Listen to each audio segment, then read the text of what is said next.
السلام علیکم ناظرین، پروگرام روحی آئی 10 کے ساتھ میں ہوں آپ کا میزبان بلال خان نیازی۔ امید ہے آپ سب خیر خیریت سے ہوں گے اور کرکٹ کا میچ یقیناً رات کو دیکھا ہوگا۔ پاکستان سیمی فائنل میں پہنچ گیا۔ ایک اچھی خبر سامنے، یہ کافی عرصے کے بعد پاکستان ورلڈ کپ میں اس طرح سے پرفارم کر رہا ہے، اور ایک اچھی پرفارمنس کے بعد کل پاکستان نے میچ ون کیا، جس طرح ٹارگٹ دیا۔ پہلے جیسے میچ کا آغاز ہوا تو صاحب نے کہا کہ یار میچ ذرا ٹف ہو جائے گا، کیونکہ جو پہلا اوور بالکل ہی زیرو سکور تھا پہلے اوور میں، اس کے بعد ایسا ایسا سکور بڑھنا شروع ہوا اور آخری اوور تک پھر ہم نے دیکھا کہ سکور 179 تک پہنچ گیا تھا۔ تو یہ کل کافی اچھی پرفارمنس رہی، اوور آل پاکستان کی کارکردگی کافی بہتر رہی۔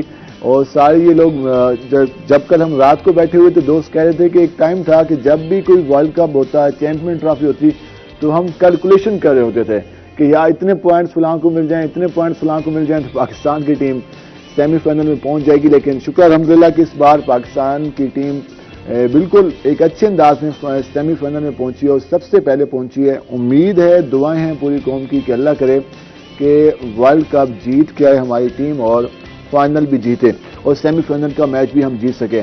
اور جس طرح ہم روزانہ بات کرتے ہیں مختلف موضوعات پہ، ایک اور بات کہ آج کل جس طرح موسم چینج ہو رہا ہے، تو موسم چینج ہونے کے بعد پانی ہم نے پینا کم کر دیا ہے، جس کی وجہ سے ڈی ہائیڈریشن ہو سکتی ہے، آپ کا فیس ویسے ڈل دکھائی دے گا۔ تو پانی کا جو استعمال ہے پینے کا وہ لازمی کریں، اور جب پانی پئیں تو یاد رکھیں کہ پانی صاف ہونا چاہیے، کیونکہ ہم اکثر جو ہمارے دیہات ہیں یا ہمارے شہری علاقوں میں جو ہم گھروں میں پانی استعمال کرتے ہیں، تو اگر فلٹر کا پانی نہ ہو تو وہ جو اس میں آرسینک کی مقدار، اس کے علاوہ دیگر پولوٹڈ پانی ہو سکتا ہے۔ تو اس حوالے سے پانی کو ابال کر استعمال کریں اور صاف پانی استعمال کریں، زیادہ کم از کم 8 گلاس تو روزانہ پانی پینا چاہیے تاکہ ڈی ہائیڈریشن کا آپ شکار نہ ہو۔ اس حوالے سے چیزیں بہتر رہیں، اور بچوں کا لازمی بات ہے خیال کریں، کیونکہ فلو اور دیگر وبائی امراض آج کل کافی زیادہ ہو رہے ہیں، تو اس حوالے سے خیال کریں۔ ہم جائیں گے اپنے مہمانوں کی طرف، تو ہم آپ کو تعارف کریں گے۔ ہمارے ساتھ موجود ہیں رہنما پاکستان پیپل پارٹی اور اس کے علاوہ ڈویژنل صدر ہیں لائر ونگ پاکستان پیپل پارٹی ملک رضوان خان صاحب۔ ہم ان سے ذرا جانیں گے پیپل پارٹی کے حوالے سے، وکالت کے حوالے سے، اور اس کے ساتھ ساتھ ذرا ان سے معمول کی لائف کے حوالے سے بھی بات کریں گے۔ رضوان صاحب آپ کو خوش آمدید۔ کیسے ہیں آپ؟ ٹھیک ہیں الحمدللہ۔ آج کل کیا چل رہا ہے؟ آج کل بس پالیٹکس پہ یو سی میں حلقے میں پی پی حلقے میں انشاءاللہ ایم پی کے امیدوار ہے تو اس پہ ورک کر رہے ہیں، ورکنگ ہو رہی ہے۔ ہم اس پہ آپ سے مزید بات کریں گے، لیکن جس طرح ہم نے آپ کو بتایا ہوا ہے کہ ہم اپنے مہمانوں کی طرف جانے سے پہلے جس طرح ایک نئے ہم نے سیگمنٹ کا آغاز کیا ہوا ہے، آج نیکی کی بات، تو ذرا ہم جائیں گے اپنے مذہبی اسکالر کی جانب، دیکھتے ہیں کہ آج ہمیں کیا نیکی کی بات بتائی جاتی ہے، تو پہلے وہ سن لیتے ہیں۔ الرحمن الرحیم۔ آج کا میرا میسیج یہ ہے کہ درود شریف کا اہتمام رکھنا۔ مجھے ایک واقعہ یاد آ گیا، علامہ سخاوی رحمہم اللہ تعالی نے یہ واقعہ نقل کیا ہے۔ بنی اسرائیل میں ایک شخص جو بڑا ہی نافرمان تھا، اس کا جب انتقال ہوا تو لوگوں نے اسے باہر سڑک میں ڈال دیا۔ حضرت موسیٰ علیہ السلام کی طرف وحی آئی، موسیٰ اس کو اٹھاؤ، اس کو غسل دو اور اس کا جنازہ پڑھو۔ حضرت موسیٰ علیہ السلام نے عرض کیا، اے باری تعالی یہ تو بڑا نافرمان تھا۔ اللہ نے فرمایا میں نے اس کی بخشش کر دی ہے ایک عمل کی وجہ سے۔ وہ عمل کیا تھا کہ رات کے وقت اس نے تورات کھولی پڑھنے کے لیے، اس تورات میں محمد صلی اللہ علیہ وآلہ وسلم کا نام نامی لکھا ہوا تھا۔ اس نے اس کو چوما اور اللہ کے نبی صلی اللہ علیہ وسلم پر درود شریف پڑھا، تو مجھے اس کا یہ عمل بڑا اچھا لگا، میں نے اس کی بخشش کر دی۔ میرے بھائیوں، درود شریف کا اہتمام رکھنا، اللہ مجھے بھی آپ کو بھی اس پر عمل کرنے کی توفیق عطا فرمائے۔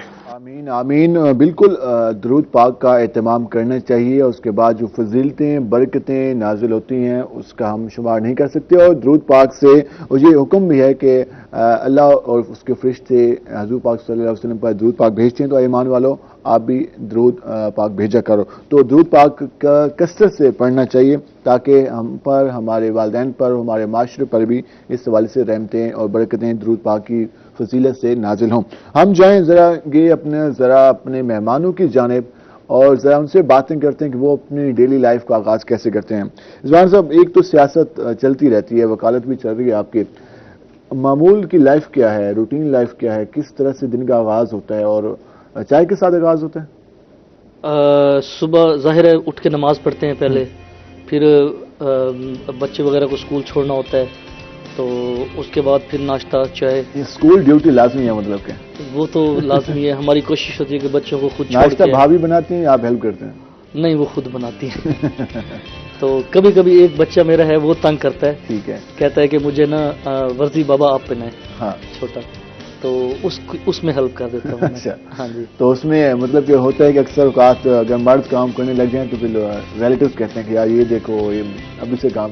تو یہ گھر میں آپ ہیلپنگ ہے مطلب کام ہاں بالکل. میں اکثر جب میں ایزی ہوتا ہوں میں کوکنگ اچھی کر لیتا ہوں، میں سالن بھی بنا دیتا ہوں. میں باقی مہمان جب آئے ہوتے ہیں، جب کوئی نہیں ہوتا اویلیبل تو میں خود چائے بنا لیتا ہوں. اس میں تو کوئی ایسے حرج نہیں ہے. تو بلکہ ہیلپ آپ صلی اللہ علیہ وسلم بھی اپنی وائفوں کی جو ہے نا وہ ہیلپ کیا کرتے تھے. بالکل اسلام ہی ڈرتے تھے کہ مل جل کے رہیں اور پیار محبت سے اخلاص سے رہیں. تو اس کے ساتھ ساتھ پھر اسکول بچوں کو چھوڑنے کے بعد پھر میں کچہری چلا جاتا ہوں. جی. آج پھر کچہری کا کیا صورتحال ہے؟ کچہری الحمدللہ ٹھیک ہے، کام ہو رہے ہیں. مطلب کہ کووڈ کی وجہ سے کچھ چیزیں نہیں، اب بحالی ہو گئی ہے مکمل طور پہ. عدالتیں بھی فل فلیج کام کر رہی ہیں، کلائنٹس بھی آ رہے ہیں، اب ٹھیک ہے الحمدللہ. تو اس کے ساتھ ساتھ پھر پیپل پارٹی لائیو ان کو بھی ساتھ لے کے چل رہے ہیں؟ جی بالکل. میرے پر ڈویژن کی ذمہ داری ہے، تو ملتان ڈویژن کافی بڑا ہے، تو کوشش کرتا ہوں کہ اس کو جو ہے نا مینیج. تو پھر کھانا پکانے کا ٹائم کب ملتا ہے؟ جب ایزی ہوتے ہیں، جس دن ایزی ہوتے ہیں، جب کہیں نہیں جانا ہوتا تو کبھی کبھار، یعنی کہ مہینے میں 5-7 دن، 3-4 دن اس طرح ہی ہوتا ہے. تو سب سے اچھا کیا بنا لیتے ہیں آپ؟ میں بکرے کی سیدھی اچھی بنا لیتا ہوں. میں رائس بہت اچھے، خاص طور پہ اونٹ والے رائس میرے فیوریٹ ہیں. وہ لاہم مندی سعودی سٹائل میں بناتا ہوں میں. ہاں جی. اور اس کے علاوہ تقریباً نمکین گوشت بہت اچھا بنا لیتا ہوں میں. تو یہ تو دوستوں کے ساتھ پارٹی ہوتی ہوگی یا گھر؟ ہاں جی. لاسٹ ٹائم بلکہ آپ کے میڈیا والے سارے آئے ہوئے تھے، اس دن میں نے خود اپنے ہاتھوں سے وہ سالن بنایا تھا، ان کو بہت پسند آیا تھا. زبردست زبردست. یہ اچھی بات ہے. اس میں بندے کا ٹیسٹ ویسے کہتے ہیں خواتین کے ہاتھ میں ہوتا ہے، لیکن آپ نے خود سیکھا یا کیسے اتنا؟ بس کچھ کالج لائف میں لاہور جا کے رہا تھا جب میں نے BCS کیا تھا، تو کچھ عادت وہاں سے بنی تھی. پھر کوئی 2-3 سال میں سعودی عرب رہا ہوں، ٹھیک ہے. تو وہاں پہ کوکنگ ہم خود کرتے تھے. وہاں جب آپ باہر رہتے ہیں تو پھر خود ہی سارا کچھ کرنا پڑتا ہے، کیونکہ وہ باہر کی جو چیزیں ہوتی ہیں نا اس سے نا پیٹ خراب ہو جاتا ہے اور بیمار بھی ہو جاتے تھے. اس لیے ہماری کوشش ہوتی تھی کہ خود بنائیں اور خود بنائیں. بہتر، یہ اچھی بات ہے. اچھا، اگر ہم اس کی جانب آئیں جو اس وقت معاشرے کی جانب آئیں اور اس کی طرف پہلے آئیں گے، لیکن پہلے ہم بات کریں گے کتابیں پڑھنے کا شوق ہے؟ بالکل. مجھے کون سی کتابیں اچھی لگتی ہیں؟ مجھے جو ہماری خاص طور پہ پولیٹکس پہ ہیں وہ بکس، اور ہماری ایجنسیز کس طرح کام کرتی ہیں ملک کے اندر باہر کے اندر، کافی ساری بکس آئی ہیں مارکیٹ میں، وہ میں نے بڑی دلچسپی سے پڑھی ہیں. مذہبی الحمدللہ میں نے قرآن مجید کا ترجمہ سارا خود بیٹھ کے اسٹڈی کیا. احادیث جو سایہ ستہ جسے بولتے ہیں وہ تقریباً میں نے اسٹڈی کی ہیں الحمدللہ. اس میں اسٹڈی کا کافی شوق ہے آپ کو. ادب سے کتنا لگا ہوا ہے؟ ادب سے تو ظاہر ہے لگاؤ، کس کو نہیں ہوتا ہے. کتنا لازمی ہے. آج کل ہم نوجوانوں کو دیکھتے ہیں، وہ یہ کہتے نظر آتے ہیں کہ یار ٹائم نہیں ہے ہمارے پاس، کتاب کون ریڈ کرے.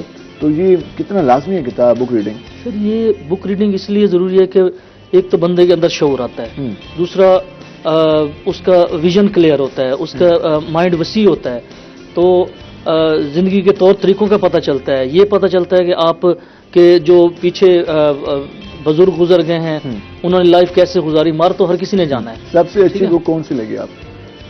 ظاہر ہے سب سے پہلے تو ایز اے اپنا مسلم، ہمیں قرآن مجید بے شک سب سے اچھی لگتی ہے، بے شک۔ ٹھیک ہے۔ اس کے بعد پاکستانی سیاستدانوں پہ ایک بک آئی تھی، پارلیمنٹ سے بازار حسن تک، اس میں ہاں اس میں زیادہ چٹکلے تھے، زیادہ چیزیں ایسی تھی اچھا۔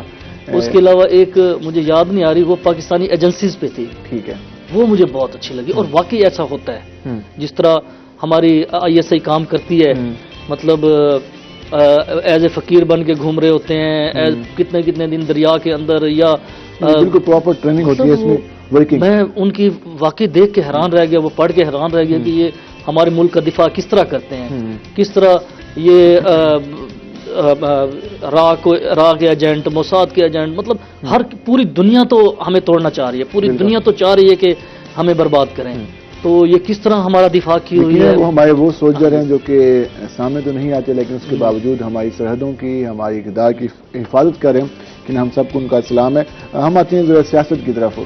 سیاست کی کیا صورتحال ہے؟ ابھی میاں شہباز شریف صاحب بھی آئے ہوئے تھے DG خانے میں، اور کافی PDM کا جلسہ رہا۔ ملتان میں لاسٹ ٹائم بلاول بھٹو صاحب آئے، پھر حمزہ صاحب آئے، تو یہ جو چل رہا سلسلہ، کوئی ایکٹیو پبلک کتنا ساتھ دینے کو تیار ہے جو آپ لوگ اپوزیشن کی جماعتیں ہیں؟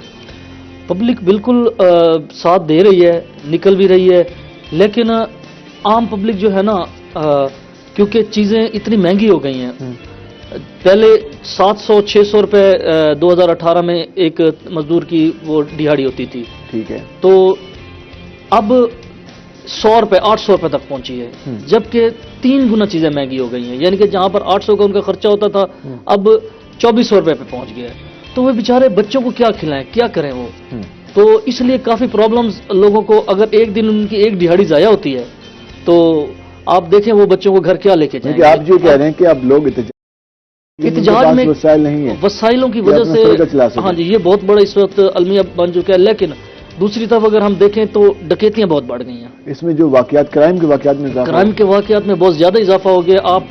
میں تھانہ گلگشت کی ڈیلی وہ تقریباً دیکھتا ہوں، کیونکہ میری UC جو ہے نا تھانہ گلگشت میں آتی ہے، ڈیلی ایک دن SHO اتنا تنگ ہو گیا میرے سے، کہتے یار میں کتنی کمپلینیں درج کراؤں، میں نے کہا آپ کرائم کنٹرول کر لیں، بالکل ٹھیک ہے نا، وہ کہتے ہیں وہ ہمارے بس میں نہیں ہو رہا، اور بلیو کریں وہ واقعی اس طرح نہیں ہو رہا۔ ہم بھی روزانہ CCTV فوٹیج چلا کے تھا کہیں گے یار، روزانہ ہر ایریا میں کوئی نہ کوئی کرائم کی واردات ہو رہی ہے۔ ایک جانب تو ہم پولیس کے سسٹم بہتر کرنے کی ضرورت ہے، دوسری جانب یہ جو فیکٹرز ہیں، جو ہم کہتے ہیں انڈیکیٹرز ہیں، جو اس طرف لوگوں کو لے کے جا رہے ہیں، ان میں یقیناً ایک مہنگائی بھی شامل ہے۔ اب بلیو کریں، ایک دن میں حیران ہو گیا، ایک فروٹ بیچنے والا کہتا ہے ایک بندہ آیا میرے سے 2000 چھین کے چلا گیا۔ پہلے اس طرح کی ڈکیتیاں نہیں ہوتی تھیں، چھوٹی چھوٹی ڈکیتیاں نہیں ہوتی تھیں، وہ مینیج ہو کے آتے تھے۔ اب تو سمجھ ہی نہیں آ رہی کہ مطلب اس لیول تک لوگ چلے گئے ہیں۔ لیکن لا کی امپلیمنٹ بھی آپ کہہ رہے ہیں کہ اس وقت معاشرے میں صحیح نہیں ہے، بالکل ہمارے انفورسمنٹ کے لوگ بیٹھے ہیں، پولیس ہے، اس کے علاوہ دیگر لوگ بیٹھے ہیں، تو مکمل کنٹرول نہیں ہے شہر پہ۔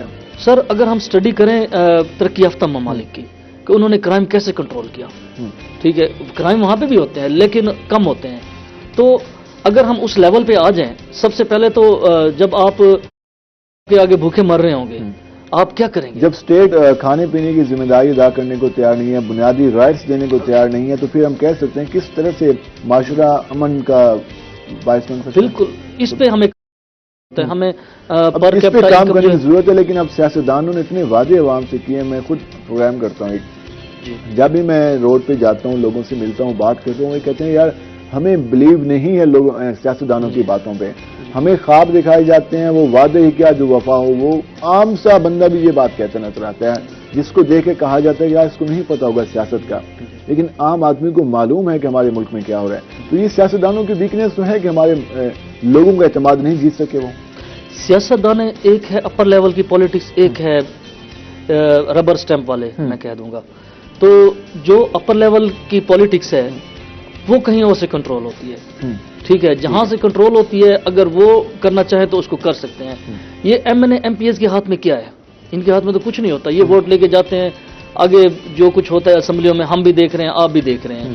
تو اصل میں ہمیں سسٹم ٹھیک کرنے کی ضرورت ہے۔ سسٹم، بلدیاتی سسٹم کی بات کریں تو اس حکومت نے وعدہ کیا تھا، کتنا فائدہ مند تھا اگر یہ بلدیاتی سسٹم پہلے بحال کر دیا جاتا؟ دیکھیں عوام کے چھوٹے چھوٹے مسائل بہت سارے ہوتے ہیں، جس طرح ڈیتھ سرٹیفکیٹ ہو گئے، برتھ سرٹیفکیٹ ہو گیا، گلیاں محلے چھوٹے چھوٹے گٹر لائن، اب ایم پی ایم این اے تو اس لیول پہ نہیں آتے، اب ایک سولنگ بنانی ہے، اب ایک ٹف ٹیل لگانی ہے چھوٹی چھوٹی گلیوں کی، تو M N A M P A کے پاس کوئی 10 سے 12 یوسیاں ہوتی ہیں، وہ اتنی توجہ نہیں دے سکتا.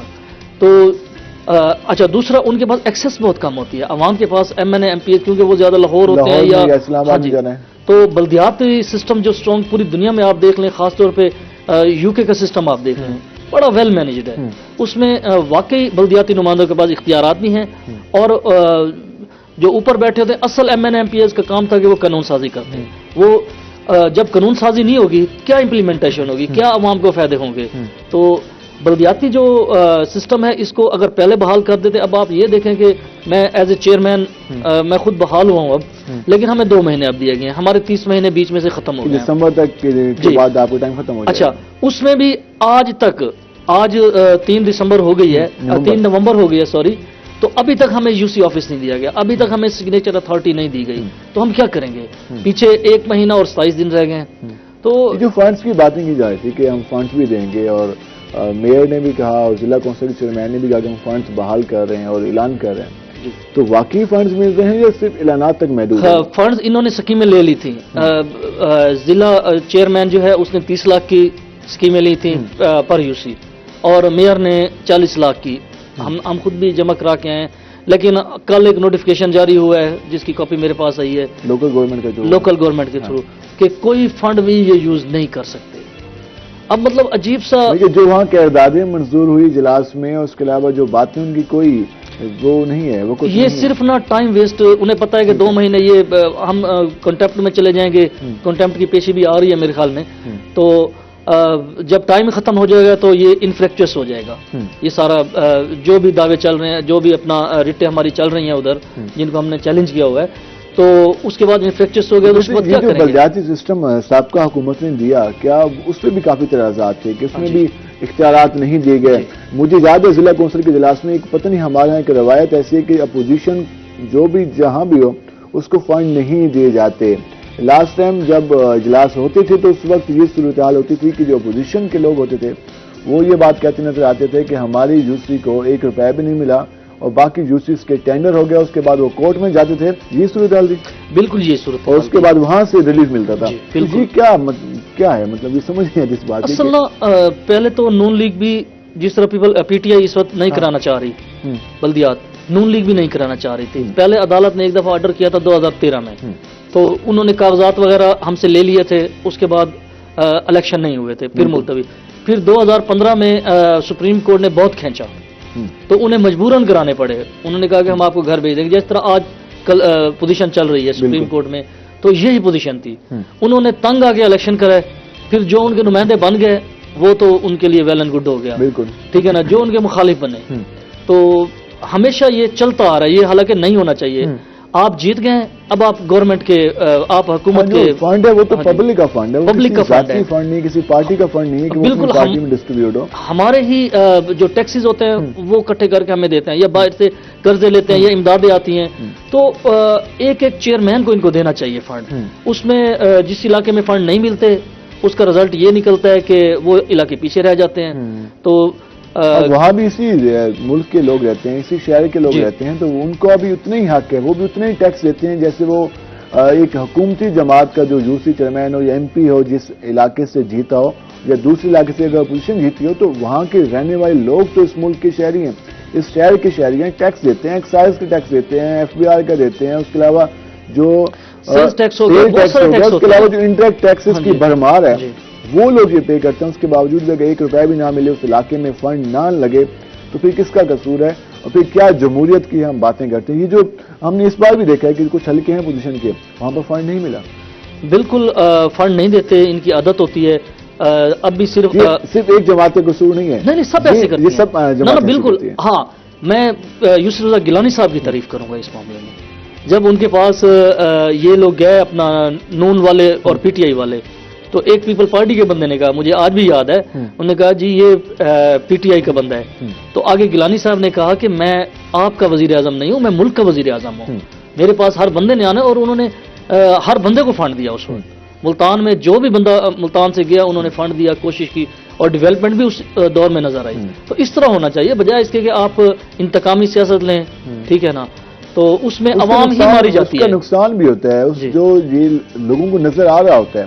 جب لوگوں کے علاقوں میں, گلیوں محلوں میں کام نہیں ہوتا تو انہیں معلوم ہوتا ہے کہ یار ہم نے ووٹ نہیں دیا تھا, اس وجہ سے ہم پر انتقامی کارروائی کی جا رہی ہے. تو یہ جو رویہ ہے ویسے تو کچھ حد تک کام ہوا ہے, لیکن اس کو مزید کام ہونے کی ضرورت ہے, کیونکہ جب بھی اپوزیشن کے لوگوں سے ملیں تو وہ یہی کہتے نظر آتے ہیں کہ ان کے علاقوں میں کام نہیں ہو رہا. تو اس پر جو حکومت ہے, پہلے بھی لوگ کافی زیادہ نالاں ہیں مہنگائی کی وجہ سے, تو اس پر کام کرنا چاہیے. اچھا, اس میں حکومت کے اندر بھی دھڑے ہوتے ہیں, جو ان کے منظور نظر M N A M P As ہوتے ہیں ان کو فنڈ ملتے ہیں, جو ان کے لاسٹ ٹائم ہم نے دیکھا تھا کہ احمد حسین ڈیر صاحب ناراض ہو گئے تھے, اور اس کے علاوہ بالکل بالکل ان کا کلیش چلتا رہا تھا.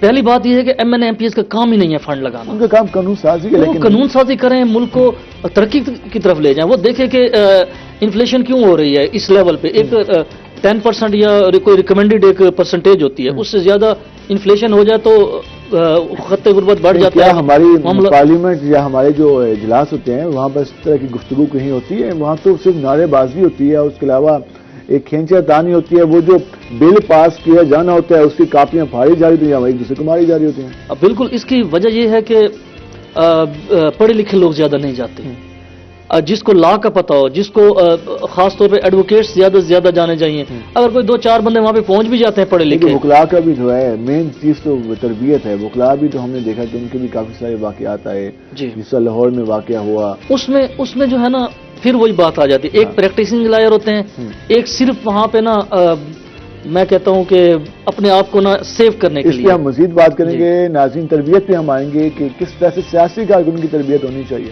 کس طرح سے جو یہاں پر معاشرے میں رہنے والے افراد ہیں ہم سب کس طرح سے اپنی تربیت کو بہتر بنا سکتے ہیں, اس پہ ہم بات کریں گے. ہمارے ساتھ رہے گا, ملتے ہیں ایک شارٹ بریک کے بعد.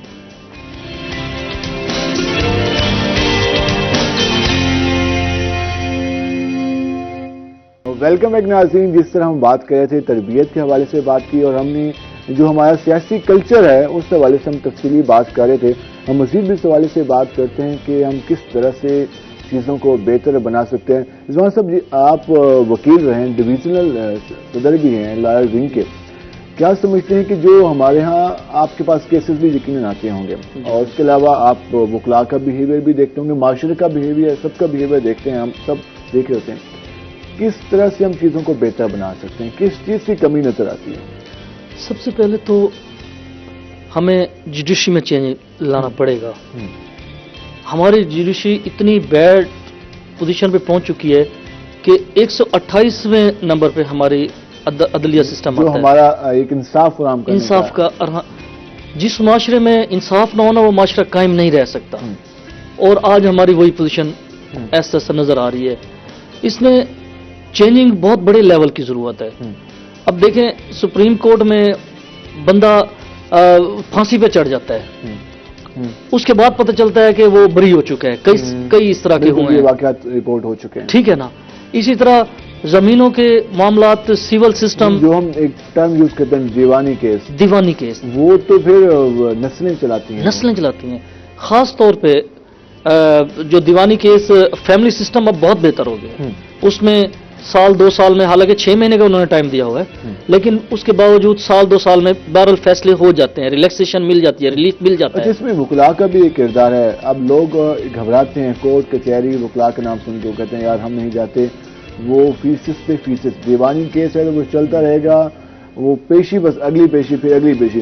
تو پھر اس میں کس حد تک چینج لانے کی ضرورت ہے کہ جلدی چیزیں فائل ہو؟ اصل وہی ہے نا کہ ایک جج کے پاس 100 سے اوپر ڈیلی کیس ہوتے ہیں, اور ججز کی کمی کی وجہ سے. ہاں جی, جب ظاہر ہے انہوں نے پیشیاں دینی ہے, جو جن کا ٹائم زیادہ ہو چکا ہوتا ہے وہ کوشش کرتے ہیں سن لیں, باقیوں کی وہ نیکسٹ اس میں ڈیٹ آف ہیئرنگ مل جاتی ہے. یہ پاسبل بھی نہیں ہے کہ ایک دن میں 1000-100-150 سوال ہی پیدا نہیں ہوتا.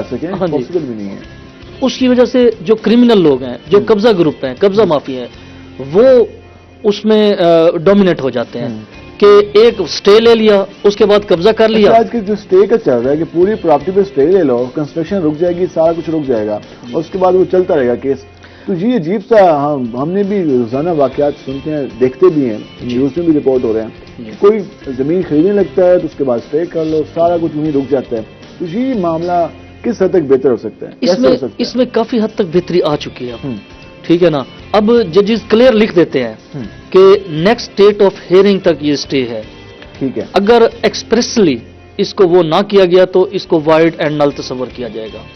ٹھیک ہے نا، تو اس کے بعد بھی کیونکہ لوگوں کو پتہ نہیں ہوتا، وہ اس کو چلاتے رہتے ہیں. اگلی پیشی پہ اچھا پھر انہوں نے ایک ٹائم لمٹ دے دیا، ایک اور بھی انہوں نے وہ کیا ہے کہ 1 سال بعد آٹومیٹکلی اسٹے ویکیٹ ہو جائے گا. ٹھیک ہے، جب تک آپ دوبارہ اس کو اپلیکیشن نہیں دیں گے. اس وقت جو سرکاری پراپرٹیز کی بات کریں تو اس وقت حوالے سے بھی کافی زیادہ ایشوز چل رہے ہیں کہ وہ یہ کہتے ہیں ہم قبضہ و اغراض کرانے جاتے ہیں تو اس کے بعد اسٹے آ جاتا ہے، تو وہ سلسلہ چلتا رہتا ہے. اور کئی شہر میں ایسی پراپرٹیز موجود ہیں جن کا کوئی فیصلہ نہیں ہو سکا. اب گورنمنٹ کہتی ہے یہ ہماری پراپرٹی ہے، لوگ کہتے ہیں نہیں ہمیں لیز پہ ملی ہوئی چیز تو ہمارے پاس ہے. تو یہ جو سارے معاملات ہیں اس میں ہمارے سرکاری جو وکلاء کا ونگ ہے اس میں خامیاں ہیں یا پھر سسٹم ایسا ہے؟ نیازی صاحب اس میں ظاہر ہے کسی بیس پہ اسٹے ملتا ہے نا. ایگریمنٹ سپوز 25 سال کا ایگریمنٹ ہے گورنمنٹ کے ساتھ، گورنمنٹ 20 سال بعد خالی کروانے کی کوشش کرتی ہے تو لازمی بات ہے وہ قانون کی وائلیشن ہو رہی ہوتی ہے کہیں نہ کہیں، تو کوئی نہ کوئی پوائنٹ ہوتا ہے جس پہ اسٹے ملتا ہے. ٹھیک ہے. اچھا دوسرا، جب گورنمنٹ خالی کرانا چاہتی ہے، ابھی گول باغ والا واقعہ آپ کو یاد ہوگا، اسٹے تھا اس پہ لیکن انہوں نے نہیں دیکھا، انہوں نے اڑا دیے ساری شاپس. ٹھیک، حالانکہ اس کا ایک اچھا متبادل ہو سکتا تھا. گورنمنٹ کی شاپس تھیں، گورنمنٹ اپنی تحویل میں لیتی، ایک انکم میں اس میں اضافہ ہو جاتا. ہم نے گول باغ والا دیکھا، اس کے علاوہ چلڈرن کمپلیکس کے پاس جو دفاتر تھے وہاں پہ دیکھا. یہ جو جلد بازی ہماری ایڈمنسٹریشن کرتی ہے اور پھر وہ پیسے جاری کر دیتی ہے کہ جی ہم نے قبضہ چھڑا دیا، ہم نے اتنی دکانیں مسمار کر دی. تو یہ دکانیں مسمار کرنا، پراپرٹیز ڈیمولش کرنا، کیا یہ حل ہوتا ہے؟ میں اس کا تو بہت اچھا حل ہے. اگر پراپرٹی سپوز کسی ٹیکس کی وجہ سے ڈیمولش کرتے ہیں تو ان سے ٹیکس لے لیں، گورنمنٹ کا فائدہ، اس میں توڑنے کا کیا فائدہ؟ ایک تو اب گول باغ کا واقعہ دیکھ لیں آپ، اس میں میرے خیال میں 300-400 بندہ بے روزگار ہوا اس میں. ٹھیک ہے نا، بجائے اس کے کہ ہمیں روزگار فراہم کرنے کے روزگار وہ وہاں پر کوئی متبادل نہیں لایا گیا، وہاں پر جو جگہ خالی پڑی ہے وہاں پر کچھ بھی نہیں ہو سکا. اچھا میں کہتا ہوں، میں مان لیتا ہوں گورنمنٹ کی پراپرٹی پہ تھا، وہ لوگ چیختے رہیں گے ہم آپ کو رینٹ دیں گے، گورنمنٹ کو رینٹ دیں گے، تو انکم میں اضافہ ہوتا تھا، لوگوں کا روزگار بچتا تھا. اس سے ایک شاپ پہ اس میں ایک پرابلم یہ ہے کہ ہمارے ہاں مسئلہ یہ ہے کہ جن کے ساتھ اب یہی ریسنٹ واقعہ اس دن ہونے لگا تھا شاہین مارکیٹ میں، جہاں پر گورنمنٹ کی کارپوریشن کی دکانیں موجود ہیں، انہوں نے خالی کرانے کی کوشش کی، احتجاج شروع ہو گیا. احتجاج کرنے کے بعد انہوں نے کہا ٹھیک ہے چلتے ہیں، معاملات چلیں گے، لیکن وہاں پہ کوئی احتجاج ہی نہیں تھا تو انہوں نے ڈیمولش کر دی. یہ جو گورنمنٹ کا بیہیویئر کہیں پر کچھ اور ہوتا ہے، کہیں پر کچھ اور ہوتا ہے، اس وجہ سے بھی جو انصاف کا ہے اعتماد لوگوں کا اٹھتا ہے. اصل میں نا پورے مافیاز ہیں، گورنمنٹ کے ملازمین بھی اس میں ملوث ہوتے ہیں. جہاں پہ فیس سیونگ کی بات آ جاتی ہے، پھر جو گورنمنٹ کے نزدیک ہوتا ہے کوئی بڑا غلط فیصلہ کر دے انہیں پہلے بتا دیتے ہیں کہ آپ نے اس طرح پروٹیسٹ کرنا ہے، آپ نے روڈ بلاک کرنا ہے، آپ نے بیٹھ جانا ہے. ٹھیک ہے، تو ہم عوام کا ریئیکشن دیکھ کے ہم واپس چلے جائیں گے. قانون ایک ہونا چاہیے، اگر وہ بڑا ہے یا چھوٹا ہے یا جو مرضی ہے، ٹھیک ہے، آپ امپلیمنٹ کریں اس کو. آپ کو کوئی انصاف پہ کریں گے نا تو باہر کوئی نہیں نکلے گا. اگر آپ ایک بندے کے ساتھ زیادتی کریں گے، ایک کو ریلیف، سیم واقعات، ایک کو ریلیف دے رہے ہیں آپ، دوسرے کو اس کا گلا گھونٹ رہے ہیں، تو یہیں سے ناانصافی کا آغاز ہوتا ہے. بدقسمتی سے ہمارے ہاں اس کی ایگزامپل کافی بڑی تعداد میں موجود ہیں. آج روز اس طرح کے واقعات ہوتے ہیں کہ کہیں پر تجاوزات کے نام پر آپریشن ہوتا ہے. یقیناً تجاوزات نہیں ہونی چاہیے شہر میں، لیکن وہاں پر جو ایک عام غریب آدمی جو کہ روڈ پر ایک جگہ پر اپنا ٹھیلا لگا کے کھڑا ہے تو اس کے لیے تو قانون حرکت میں آ جائے گا. لیکن جس نے 4-6 فٹ پر اپنی تجاوزات رکھی ہوئے ہیں، دکان ہے، پراپرٹی ہے، پلازا ہے، اس کے لیے قانون خاموش ہو جائے گا. تو یہ جو ناانصافی ہوتی ہے معاشرے میں، اس وجہ سے بھی ریئیکشن آتا ہے. تو اس پر بھی ہماری انتظامیہ کو فوکس کرنا چاہیے کہ وہ کس طرح سے انفورسمنٹ سیل تو ایم ڈی اے کے پاس بھی موجود ہے، کارپوریشن کا بھی موجود ہے، ڈسٹرکٹ ایڈمنسٹریشن بھی یہ کہتی نظر آتی ہے کہ ہماری انفورسمنٹ ٹیم موجود ہیں. لیکن انفورسمنٹ ٹیم کر کیا رہی ہے؟ اتنے سال سے ادارے موجود ہیں، ونگ موجود ہیں، تو تجاوزات کا خاتمہ کیوں نہیں ہوا؟ تو ریزن یہی ہے کہ ناانصافی ہے، کہیں پر خاموشی ہے اور کہیں پر وہ ان کا اپنا وہ ڈالا آتا ہے، اس میں سارا سامان لادا اور 2 دن کے بعد وہ بیچارہ جس نے 500-700 کمانا تھا اس کے پیچھے لگے، لیکن جو مین وجہ ہے اس پہ یہ خاموش رہتے ہیں. آپ کا شاید وزٹ ہوا وہ نادر آباد بائی پاس والی سائڈ. جی بالکل. وہاں پر جو دکانیں ہیں وہ تو انہوں نے نظر نہیں آتی. 10-12 فٹ روڈ پہ اپنے وہ جو برتن ہیں دکانوں کے اس کے وہ رکھے ہوتے ہیں. فٹ پاتھ بھی وہ کور کیا ہوتا ہے. بالکل ایسی پوزیشن ہے اس میں بلکہ سروس روڈ سارا چھپا ہوا ہے, وہ نظر ہی نہیں آتا کیا صورتحال ہے. اور اس حوالے سے ایڈمنسٹریشن روزانہ پریس ریلیز جاری کرتی ہے کہ ہمارے تجاوزات کے خلاف آپریشن ہوتا ہے. پتہ نہیں کہاں پہ ہوتا ہے اس حوالے سے. بس وہ بات وہی ہے کہ وہاں سے ان کا ایک خاص بندہ ہوگا جو دہاڑی لے جاتا ہوگا. ٹھیک ہے, تو وہ چل رہے ہیں. جو ان کو دہاڑیاں نہیں دیتے تو ان کو وہ ریموو کر دیتے ہیں. حالانکہ رات سے کلیئر ہونا چاہیے ان کی فروٹس کی یا یہ جو ریڑی ہیں ان کی مخصوص جگہ بنا دیں. لیکن اس حوالے سے بار بار یہ سوال پوچھا جاتا رہا ہے, لیکن ابھی تک ہماری انتظامیہ کوئی پراپر پلان نہیں دے سکی. اس حوالے سے پلان موجود ہوتے ہیں, امپلیمنٹیشن نہیں ہوتی ان کی, ویژن نہیں ہے. ہاں, امپلیمنٹیشن کی بات وہی آ جاتی ہے. پھر وہاں پہ جو ہے نا ٹھیلے والے جو بھی ہیں ان کو اگر آپ متبادل آگے لے جائیں جہاں پہ رش نہیں ہوتا, ادھر تو ٹریفک بہت متاثر ہوتی ہے شروع میں فلائی اوور کے ساتھ, اگر آپ اس کو کہیں آگے لے جائیں تو میرے خیال میں معاملے حل ہو سکتے ہیں. پوائنٹس بنا دیے جائیں. اس حوالے سے اتنی زیادہ گورنمنٹ کی پراپرٹیز موجود ہیں وہاں پر, پراپرٹیز موجود ہیں. اچھا ان سے رینٹ بھی لینا, وہ رینٹ بھی خوشی دینے کو تیار ہوں گے. ہاں جی بالکل. جہاں موجود ہوتے ہیں جس دکان کے سامنے اس کو بھی وہ رینٹ دے رہے ہوتے ہیں. بالکل دے رہے ہوتے ہیں. اور اس کے علاوہ جو ان سے ویسے پیسے وصول کرتے ہیں ان کو بھی وہ دینے کو تیار ہوتے ہیں. مین یہ ہے کہ ان کو کام کرنے دیا جائے اور پراپر جگہ دی جائے. ایک انہوں نے یہ بکر منڈی جو ہے اس کا بہت اچھا کام کیا. بائی لے گئے تو اب جانور نہیں خرید رہے لوگ, جاتے ہیں جہاں جہاں بھی منڈیاں گرے والا پہ لگتی ہے یا وہ ادھر بڑی منڈی میں لگتی ہے, جہاں بھی بکرے اویلیبل ہوتے ہیں لوگ جاتے ہیں وہاں پہ. اس میں تو کوئی اتنا بڑا ایشو نہیں ہے. ہاں بالکل. اگر یہ خالی جو جگہ ہمارے پاس موجود ہیں جہاں پہ گورنمنٹ کی پراپرٹیز اپنی موجود ہیں وہاں پہ لے جائیں ان کو, تو لوگ وہاں پہ جائیں گے, خریداری کریں گے. شہر کے اندر بھی کافی سارا جگہ موجود ہیں. روزانہ ہم دیکھتے ہیں کہ اس حوالے سے حکومت اور ہمارے سرکاری ادارے پریس ریلیز جاری کرتے ہیں تو عارضی طور پر پوائنٹس بنائے جا سکتے ہیں جہاں پر جو عام آدمی کو روزگار بھی مل سکتا ہے. اس کے علاوہ جو ہم تجاوزات کے حوالے سے چیزیں دیکھتے ہیں ان میں بھی کمی آ سکتی ہے, اور ایک عام آدمی کو اعتماد بھی آ سکتا ہے کہ یار چلیں میری بات بھی کسی نے سنی, میرا بھی کسی نے خیال کیا. کیونکہ عموماً یہی ہوتا ہے کہ عام آدمی جو ہے وہ اس حوالے سے نالان نظر آتا ہے. تو اس حوالے سے یقیناً ورکنگ کی ضرورت ہے. تو ہم نے جس طرح کے حوالے سے بات کی, سیاسی کلچر کے حوالے سے بات کی, سیاسی کارکن کی طرف اگر آئیں تو سیاسی کارکن کے حوالے سے ہم بات کریں گے, لیکن بریک پہ جائیں گے کہ سیاسی کارکن کی تربیت کیسی ہونی چاہیے. پارٹی کیا اون بھی کرتی ہے؟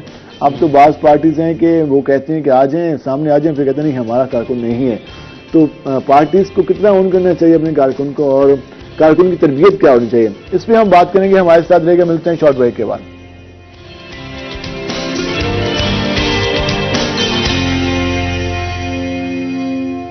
ویلکم بیک ناظرین. جس طرح ہم تفصیلی بات کر رہے تھے اپنے جو معاشرہ ہے اس کے علاوہ جو ہم دیکھتے ہیں کہ ہمارے جو سرکاری اداروں کا بیہیویئر ہوتا ہے عام پبلک کے ساتھ, اس حوالے سے ہم نے بات کی. سیاسی کارکن کی ہم بات کر رہے تھے کہ کس طرح کی تربیت ہونی چاہیے, ہماری پارٹیز میں کیا سسٹم موجود ہے, کتنی ضرورت ہے. کیونکہ جب بھی ہم بڑی پارٹیز کے جلسے دیکھتے ہیں تو وہاں پر عجیب سے واقعات رونما ہوتے ہیں. اس کے علاوہ جب کوئی احتجاج ہونے لگتا ہے تو اس کے بعد جو سڑکوں پر جو حالت ہوتی ہے تو وہ بھی آپ سب مناظر دیکھتے ہیں. تو سیاسی کارکن کی تربیت کا ہونا کتنا لازمی ہے. سلمان صاحب, یہ جو سیاسی کارکن ہیں ہمیشہ ہر پارٹی کی جان ہوتی ہیں, اور پارٹی بغیر سیاسی اچھے نظریاتی کارکن کے بغیر اس کا وجود نہیں ہوتا. اگر نظریاتی کارکن موجود ہوں تو یقیناً وہ پارٹی فعال ہوتی ہے. اس کی تربیت کتنا لازمی ہے؟ نہیں صاحب, اس کی تربیت سیاسی کارکن کا جو مین مقصد ہوتا ہے صرف جلسے جلوسوں کے لیے اکٹھا نہیں ہونا ہوتا. اس نے عوام کے مسائل حل کرنے ہوتے ہیں. اس نے کیونکہ اس کے جہاں وہ بیٹھتا ہے اس نے اپنی پارٹی کی اپنا ویژن بیان کرنا ہوتا ہے, اپنا منشور بیان کرنا ہوتا ہے. ٹھیک ہے, تو ہمارے بدقسمتی ہے ایک, وہ یہ ہے کہ سیاسی کارکنوں کو صرف اور صرف جلسے اور جلوسوں تک محدود رکھا جاتا ہے. اور ایک سب سے بڑی بیماری جو الیکٹیبلز ہوتے ہیں وہ ہمیشہ وہ آتے ہو جاتے ہیں. جی, حالانکہ سیاسی کارکن جو ہے نا ان کو جابز دینی چاہیے, انہی میں سے ہی بندے لڑانے چاہیے آپ کو. جب الیکٹیبلز آتے ہیں, پیسے والے لوگ آتے ہیں, تو وہ بیچارے سیاسی کارکنوں کو صرف یوز کرتے ہیں. ہماری سیاسی جماعتیں مجبور ہوتی ہیں ان کو قبول کرنے کے لیے. بالکل مجبور ہوتی ہیں. ٹھیک ہے, اگر آپ بھٹو صاحب کا ٹائم دیکھیں تو انہوں نے ساری ٹوٹل ٹکٹیں عام کارکنوں کو دی تھی. ہمیں کبھی ووٹ دو گے تو وہ بھی. ہاں جی, تو اس میں وہ 2-3 بڑے بڑے نام تھے اس وقت, وہ ہار گئے تھے, جبکہ سیاسی کارکن سارے جیت گئے تھے. اس کی وجہ یہی ہوتی ہے کہ الیکٹیبلز اس کے یہ اور لیڈرشپ کو بھی سٹینڈ لینا پڑتا ہے. جی, لیڈرشپ کو سٹینڈ لینا چاہیے اس چیز پہ. اچھا, اس کے بعد عمران خان جب آیا, ہر بندہ نا وہی بھٹو کا ٹائم یاد کرنے لگ گیا. انہوں نے کہا کہ اس بار مطلب کارکنوں کو اوبلائج کیا جائے گا سارا کچھ. اگر ہم شاہ محمود سے بٹر وہ ہے ریئلٹی ہے یہ, اگر شاہ محمود کے آنے سے پہلے ہم دیکھیں تو کارکن بہت زیادہ اسٹرانگ تھے. جب مینار پاکستان کا 2011 کا جلسہ ہوا تھا اس میں عام پبلک آئی تھی, بالکل عام لوگ آئے تھے, ٹھیک ہے نا, عام لوگ نکلے تھے, وہ تبدیلی چاہتے تھے. جیسے شاہ محمود آیا, جاوید ہاشمی آیا, انہوں نے کیا, انہوں نے جو اس لیول کے کارکن تھے ان کو انہوں نے پیچھے ہٹانا شروع کر دیا. اس میں ہم ایک پی ٹی آئی کا بھی بالکل ہم نے دیکھا, ریسنٹ ایگزامپل دیکھی کہ پارٹی سامنے آئی, اس کے بعد الیکٹیبلز بھی آئے, کارکنوں کا بھی ہم نے رسپانس دیکھا. اب اس وقت 3 بڑی جماعتیں موجود ہیں اور ہر جماعت چاہتی ہے کہ الیکٹیبلز اس کے پاس آئیں اور وہ ایک اناؤنسمنٹ کرے کہ فلاں بندے نے اپنی پارٹی کو چھوڑ کے ہمارے پاس جوائن کری. اور یہ بھی معلوم ہوتا ہے کہ وہ جس نے جوائن کیا ہے وہ آیا صرف 4-5 سال کے لیے, اگلی بار وہ کسی اور کے ساتھ پریس کانفرنس کر ہوگا. تو یہ جو ہمارے سیاسی اور یہ کہتے ہیں کہ یہ جو بٹیر اور جو سیاسی جو پرواز کرتے ہیں موسم کے ساتھ, سیزنل جو ہوتے ہیں سیاستدان ہمارے, تو پبلک بھی دیکھ رہی ہوتی ہے, سیاسی جماعتوں کے سربراہان بھی دیکھ رہے ہوتے ہیں, پھر بھی ان کی اتنی زیادہ ویلیو ہوتی ہے. تو ایک پبلک جو ورکر ہے اس کی کیا فیلنگ ہوتی ہے اس وقت؟ میں پہلے پچھلی بات تھوڑی سی کمپلیٹ کر لوں. جب 2013 کا الیکشن ہوا تھا اس وقت عمران خان نے 1 کروڑ سے اوپر ووٹ لیا تھا اور اس میں الیکٹیبلز نہیں تھے, ٹھیک ہے نا. زیادہ تر انہوں نے کارکنوں کو دی تھی, الیکٹیبلز بہت کم تھے. تو کیا انہوں نے سیٹیں نہیں نکالیں؟ کیا وہ جیتنے کے قریب نہیں ہوئے؟ فائٹ انہوں نے کی, اچھی فائٹ کی, ایک صوبے سے حکومت بھی بنائی. ہاں جی. تو اس کے بعد ان کو کیا ضرورت ہے الیکٹیبلز لینے کی؟ ایک سسٹم چینج ہو سکتا تھا, لیکن بات وہی آ گئی. 2018 کے الیکشن میں انہوں نے سارے الیکٹیبلز قبول کرنے پڑے ان کو یہ بھی پتا تھا. اب آپ دیکھیں حکومت میں کیسے وہ روڑے اٹکا رہے ہیں, وہ جو بھی تھے جہاں سے آئے تھے, اور ان کے بیانات اب بھی لگتے رہتے ہیں. وہ فیل ہوتا ہے کہ جیسے اب گورنمنٹ جائے گی وہ لوگ چھوٹ جائیں گے. اب الیکٹیبلز کیوں مجبوری ہوتی ہے؟ ایک ماحول بھی بن چکا ہے, ایک پیچھے سے پریشر بھی ہوتا ہے. ان کی اولادیں, ان کی جو آبا و اجداد ہیں, ٹھیک ہے نا, وہ شروع سے ہی مطلب ایک انگریز سسٹم سے, یہ سسٹم وہاں سے شروع ہوا تھا. ان کے کوئی جو بھی تھے, جس طرح بھی اگر آپ یاد کریں, جو ان کے کلوز ہوتے تھے انگریزوں کے, جنہوں نے ہمارے معذرت کے ساتھ بیعت کر چکے تھے, جی بیعت انگریزوں کی کر چکے تھے, تو اس کے بعد لازمی انہوں نے ان کی آج بھی گڈ بک میں رجسٹرڈ ہیں وہ لوگ. انہی کی اولادوں کو آگے لے آتے ہیں, اندر سے وہاں سے باہر سے سفارشیں آ جاتی ہیں کہ آپ ان لوگوں کو الیکٹیبلز لے کے آئیں, ٹھیک ہے نا. پھر یہ لوگ مجبور ہو جاتے ہیں. سیاسی کارکن, میں یہ جاننا چاہتا ہوں کہ سیاسی کارکن کی کیا فیلنگ ہوتی ہے جب الیکٹیبل آ کر اسی کی پارٹی میں جس کے خلاف وہ بات کرتا ہے کہ یار اس کی وجہ سے ہمارا شہر, ہمارے ملک یا ہمارا معاشرہ نہیں ترقی کر رہا, ان وجوہات کی وجہ سے, پھر وہی لوگ اس کی پارٹی میں آ جاتے ہیں, وہی سربراہ بن جاتے ہیں اس ڈسٹرکٹ کے یا اس صوبے کے. تو وہ بھی کارکن کی فیلنگز کیا ہوتی ہیں؟ کارکن دیکھیں, ایک پوزیشن تو کارکنوں کی مختلف قسمیں ہوتی ہیں. ایک تو وہ ہوتے ہیں جنہیں مفادات ہوتے ہیں, وہ تو فوراً ہی جڑ جاتے ہیں اس کے ساتھ. پھر ایسے کارکن ہوتے ہیں جو نظریاتی ہوتے ہیں, وہ یا تو ناراض ہو کے گھر بیٹھ جاتے ہیں. میں بھٹو کے وقت کی بات نہیں کرتا, میں آج پھر عمران خان کے دور کی بات کروں گا. جو 2013 میں کارکن کھڑے تھے, صرف مفادات کے علاوہ باقی سارے, میں بہت سارے لوگوں کو جانتا ہوں. میں خود ایک لوور لیول پہ میں خود پبلک کے پاس جاتا ہوں تو موسٹلی لوگ کہتے ہیں کہ ہم کارکن تھے, ہم نے رجسٹریشن کرائی, ہم نے ووٹ دیا, ہم نے ووٹ اکٹھے کی, لیکن اب مایوس ہو جاتے ہیں. وہ جو تبدیلی ایک ملک کو اچھا دیکھنا چاہ رہے ہوتے ہیں, وہ چاہ رہے ہوتے ہیں کہ ملک میں ایک کوئی بڑے لیول کی تبدیلی ہے, ٹھیک ہے نا. اس سے مایوس ہو کے وہ پھر, اب آپ دیکھ لیجئے گا پچھلے 2018 کا ٹرن ریٹ دیکھ لیجئے گا, لوگ باہر سے آتے ووٹ دینے کے لیے. انہوں نے ٹکٹیں کٹوائی تھی, انہوں نے سارا کچھ کیا تھا. جو فیملیز کبھی نہیں نکلی تھیں وہ لائنوں میں لگی, ٹھیک ہے نا, اب نہیں نکلیں گے لوگ کیونکہ ان کا اعتماد ٹوٹ چکا ہے. ایک جو ہماری سیاسی جماعتوں جب ڈلیور نہیں کرتی تو اس سے ہمارا جمہوریت کا سسٹم بھی کمزور ہوتا ہے. صرف ایک پارٹی کی بات نہیں ہے, کیونکہ لوگ امید سے نکلتے ہیں, جب ان کی امیدیں پوری نہیں ہوتی, اگر کوئی کہتا ہے کہ ہم 90 دن میں یہ چیز لے آئیں گے. جب وہ پرفارم نہیں ہوتا تو لوگوں کے خواب ٹوٹتے ہیں, لوگوں کی امیدیں, ہر کسی کی سیلف رسپیکٹ ہوتی ہے. کیونکہ جب میں کہوں گا کہ یار میرا لیڈر فلاں ہے اور وہ یہ کہہ رہا ہے اور یہ وعدہ پورا کرے گا, جب وہ وعدہ پورا نہیں کرتا تو پھر جو یہ شخص نعرہ دعویٰ کر رہا ہوتا ہے اس کا دعویٰ ٹوٹتا ہے اور پھر کسی کے سامنے پھر یہ نہیں کہتا کہ یہ میرا لیڈر ہے. تو یہ چیزیں ہیں, اس پہ ورکنگ ہونے کی ضرورت ہے. اور سیاسی ہمارے سربراہان کو یا تو وہ وعدے نہیں کرنے چاہیے جو وہ پورے نہ کر سکیں. دیکھیں جہاں تک وعدوں کی بات آتی ہے, جب ایک نیا بندہ پولیٹکس میں آتا ہے اس کو نہیں پتا ہوتا آگے کیا ہونا ہے. جب میں بلدیات لڑا مجھے نہیں پتا تھا کہ میرے ساتھ آگے کیا ہوگا. 30 مہینہ معطل بھی رہیں گے, ہمیں اختیارات نہیں دیے جائیں گے. ہمیں یہ پتا ہوتا ہے کہ ہم بن جائیں گے, ہمیں فنڈ ملنے ہیں, ہم یہ کام کروا سکتے ہیں. ہم پچھلا ایک ریکارڈ دیکھ چکے ہوتے ہیں. لیکن اس کے برعکس جب وہ ہمیں فنڈز نہیں ملتے, وہ ہمیں اختیارات نہیں ملتے, تو اس کا رزلٹ یہی نکلتا ہے کہ لوگ مایوس ہو جاتے ہیں, ان کے وعدے جھوٹے ہو جاتے ہیں. تو یہ چیزیں نہیں ہونی چاہیے. آپ جس منشور پہ الیکشن لڑ رہے ہیں, جس کاز پہ آپ الیکشن لڑ رہے ہیں, ایک لوگوں کی مینٹلٹی پہ کام کر رہے ہیں, آپ کو چاہیے کہ اس کے مطابق وہ کریں. وعدے بھی سیاستدانوں کو بھی چاہیے کہ وعدے اس کے مطابق کریں, وہ کہ وہ پورے بھی کر سکیں. یہ نہ کہیں کہ ہم آپ کو شہد کی نہریں, دودھ کی نہریں, ٹھیک ہے نا. تو یہ نہیں ہونا چاہیے. ریئلٹیز پہ ہونی چاہیے, اور جو معاشرے آپ کو معلوم ہو کہ ہم یہ کر سکیں گے. جی بالکل. اس حوالے سے اگر بلدیاتی الیکشن ہوتا ہے تو کیا صورتحال دیکھیں گے, شہر کی کیا ماحول ہوگا, لیڈرشپ نہیں نکلے گی؟ لیڈر پہلی بات یہ ہے کہ ہمیشہ جو نئی لیڈرشپ پیدا ہوتی ہے نا وہ بلدیات سے ہوتی ہے, ٹھیک ہے نا. تو بلدیات ویسے بہت ضروری ہیں. آج مزے کی بات بتائیں آپ کو کہ سکولز میں بھی آج الیکشن ہو رہے ہیں, اور یہ حکومت نے ایک اچھا سٹیپ اٹھایا کہ آج گورنمنٹ سکولز میں الیکشن اسٹوڈنٹ کونسل کا قیام لایا جا رہا ہے. اس کا پراپر الیکشن ہو رہا ہے اور مختلف بچے اس میں پارٹیسپیٹ کر رہے ہیں, اور وہ کوئی مطلب کہ وہ کلاس کا مانیٹر بنے گا اور باقاعدہ ووٹنگ کے ذریعے. تو یہ ایک اچھا میرے خیال میں بالکل بہت اچھا. یہ پہلے بھی ایسے ہی ہوتا تھا. اگر آپ 80s کے دور کی بات, 80s سے پہلے کی بات کریں, ایسے ہی ہوتا تھا اور باقاعدہ الیکشن ہوتے تھے. تو جو اچھا پرفارم کرتا تھا, اچھا ورک کرتا تھا, تو لوگ اس کو ووٹ دیتے تھے, ٹھیک ہے نا. تو یہ سلسلہ پھر ختم ہو گیا ضیاء کے دور میں. تو سوشل میڈیا میں بڑے مزے کے پوسٹر دیکھے کہ کوئی بچوں نے اپنی تصاویر لگائی ہوئی, کہ میں سر بہت اعتماد پیدا ہوتے ہیں خدمت کریں گے ہم آپ کے اسٹوڈنٹس کا وہ خیال کریں گے. اسکولز میں بھی ہو رہے ہیں, کالجز میں بھی. آج مجھے بھی کال ہے کچھ دیر پہلے کہ گرلس کالج میں مخدوم رشید میں اس حوالے سے الیکشن ہو رہا ہے, تو آپ آئیں اور کوریج کریں. اصل میں یہ ہم تھوڑا سا نا اگر جاپان کو فالو کریں نا, ان کی پہلے 4-5 سال جو بچوں کی تربیت ہوتی ہے نا, وہ کتابیں نہیں پڑھاتے, وہ آپ کو سکھاتے ہیں کہ لوگوں کی خدمت کس طرح کرنی ہے, صفائیاں کس طرح کرنی ہے, کوکنگ کس طرح کرنی ہے. مطلب وہ ریئلٹی پہ, جو ریئل لائف میں آپ نے کرنا ہوتا ہے نا, وہ اس پہ کام کرتے ہیں.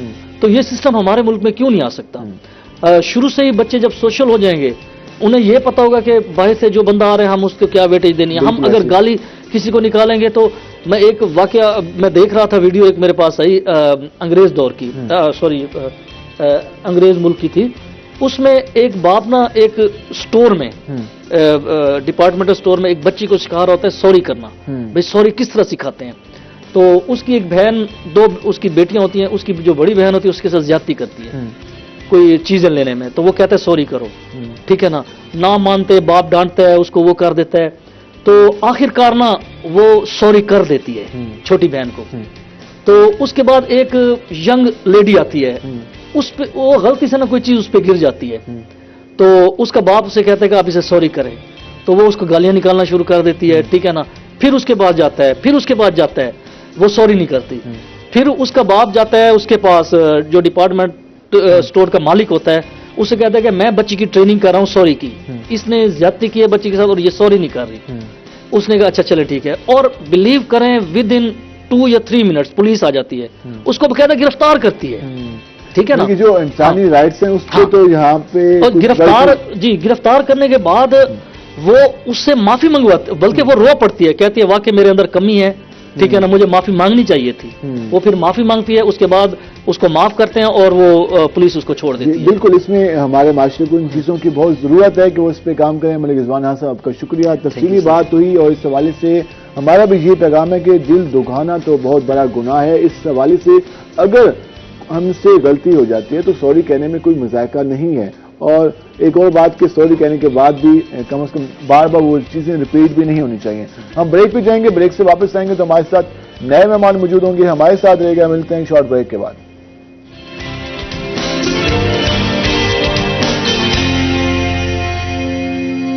ویلکم بیک ناظرین. جس طرح ہم نے آپ کو بتایا تھا کہ جب ہم بریک سے واپس آئیں گے تو ہمارے ساتھ نئے مہمان موجود ہوں گے, اور ہم نے جب پروگرام کا آغاز کیا تھا تو ہم نے کہا تھا کہ پانی زندگی ہے اور صاف پانی کی فراہمی سب سے اہم ذمہ داری ہوتی ہے حکومتوں کی, اور اس کے علاوہ اگر صاف پانی فراہم نہ ہو, میسر نہ ہو, تو یقیناً اس کی وجہ سے جو ہم دیکھتے ہیں کہ بیماریاں زیادہ ہو رہی ہیں, اس کے ساتھ ساتھ لوگوں کی جو اس حوالے سے ہم کہہ سکتے ہیں کہ جو ان کی ہیلتھ کے حوالے سے چیزیں وہ کافی حد تک متاثر ہو رہی ہیں. اور ہمارے ہاں اگر ہم بات کریں تو جو پانی کی لیئر ہے وہ کافی حد تک متاثر ہو رہی ہے زیر زمین پانی کی.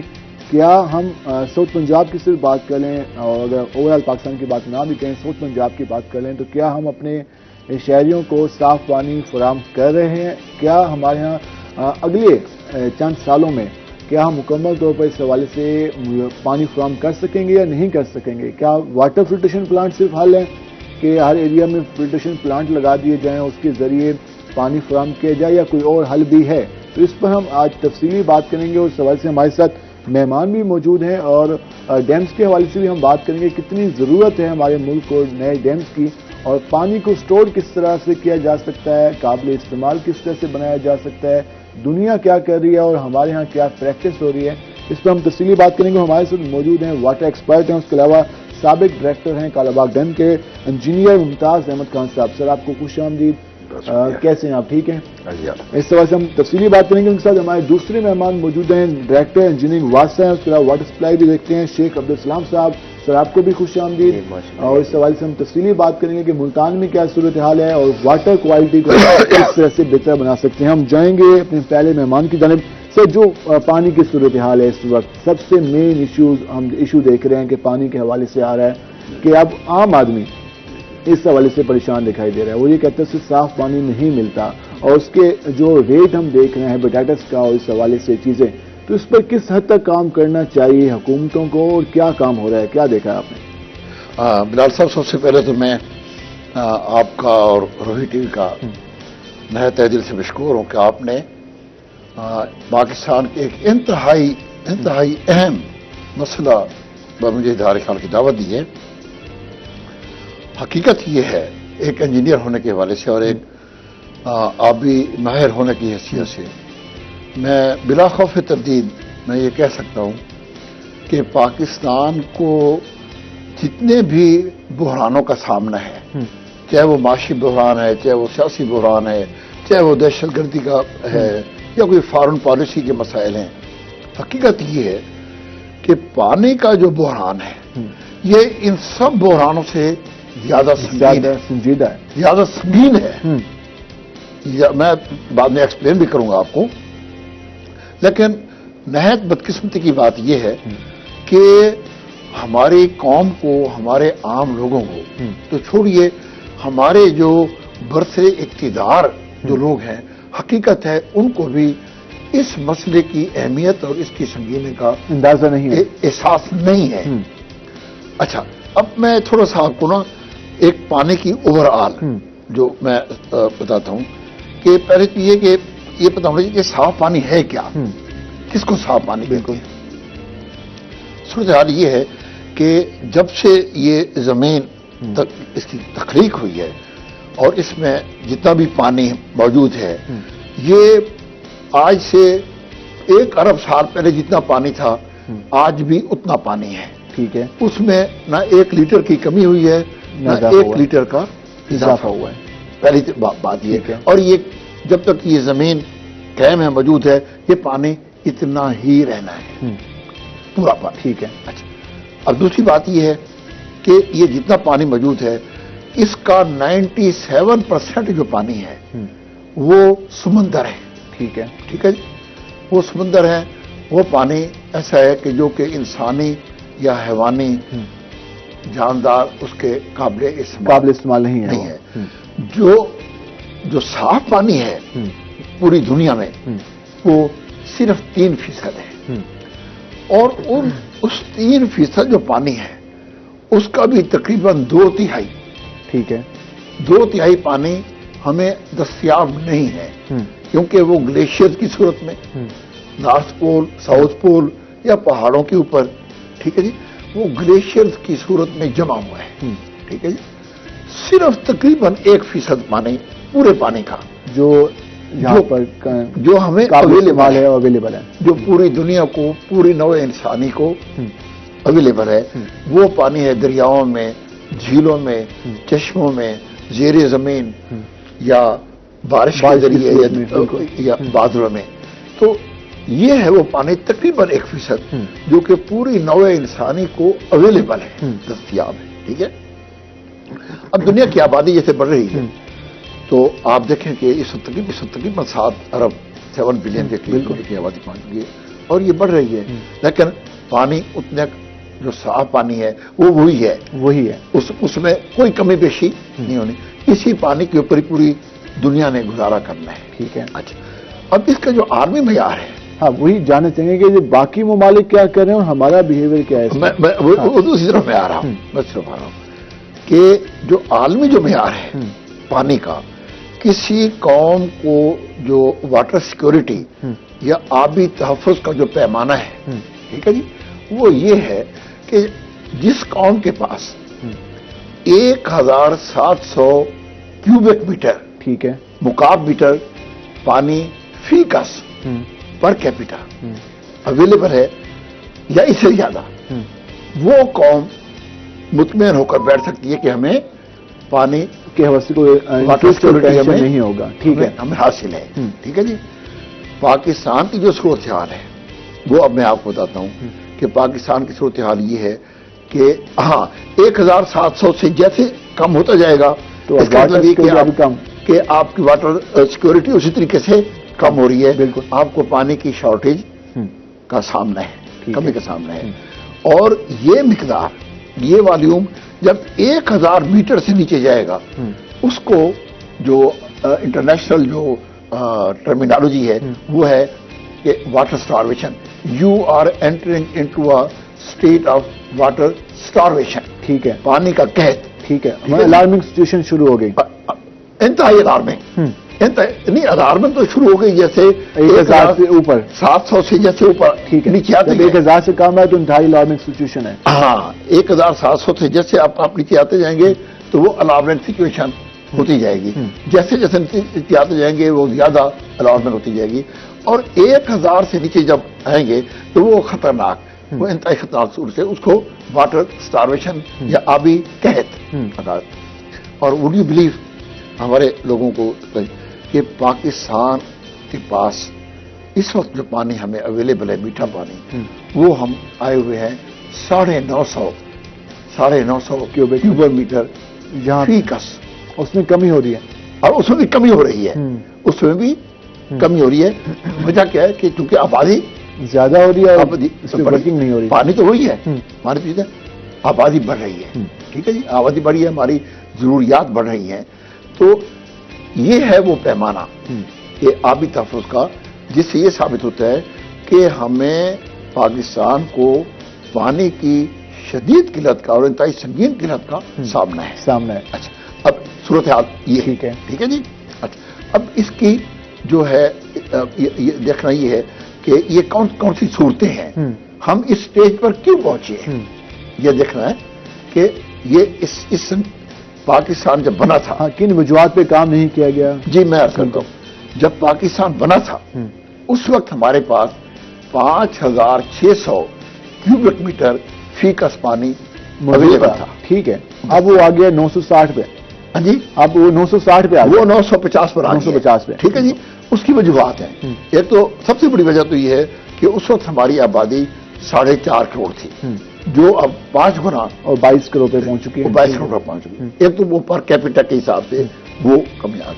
نمبر 2، ہم نے بہت بڑا ظلم کیا اپنے ملک کے ساتھ، ہمارے اس وقت کے حکمرانوں نے کہ 1960 میں انہوں نے 3 مشرقی دریا، وہ جو معاہدہ کیا جو معاہدہ ہوا انڈس واٹر ٹریٹی کہا جاتا ہے، سنتاس معاہدہ، یہ میں آپ کو بڑا مختصر سے بتا رہا ہوں اس کی وجوہات۔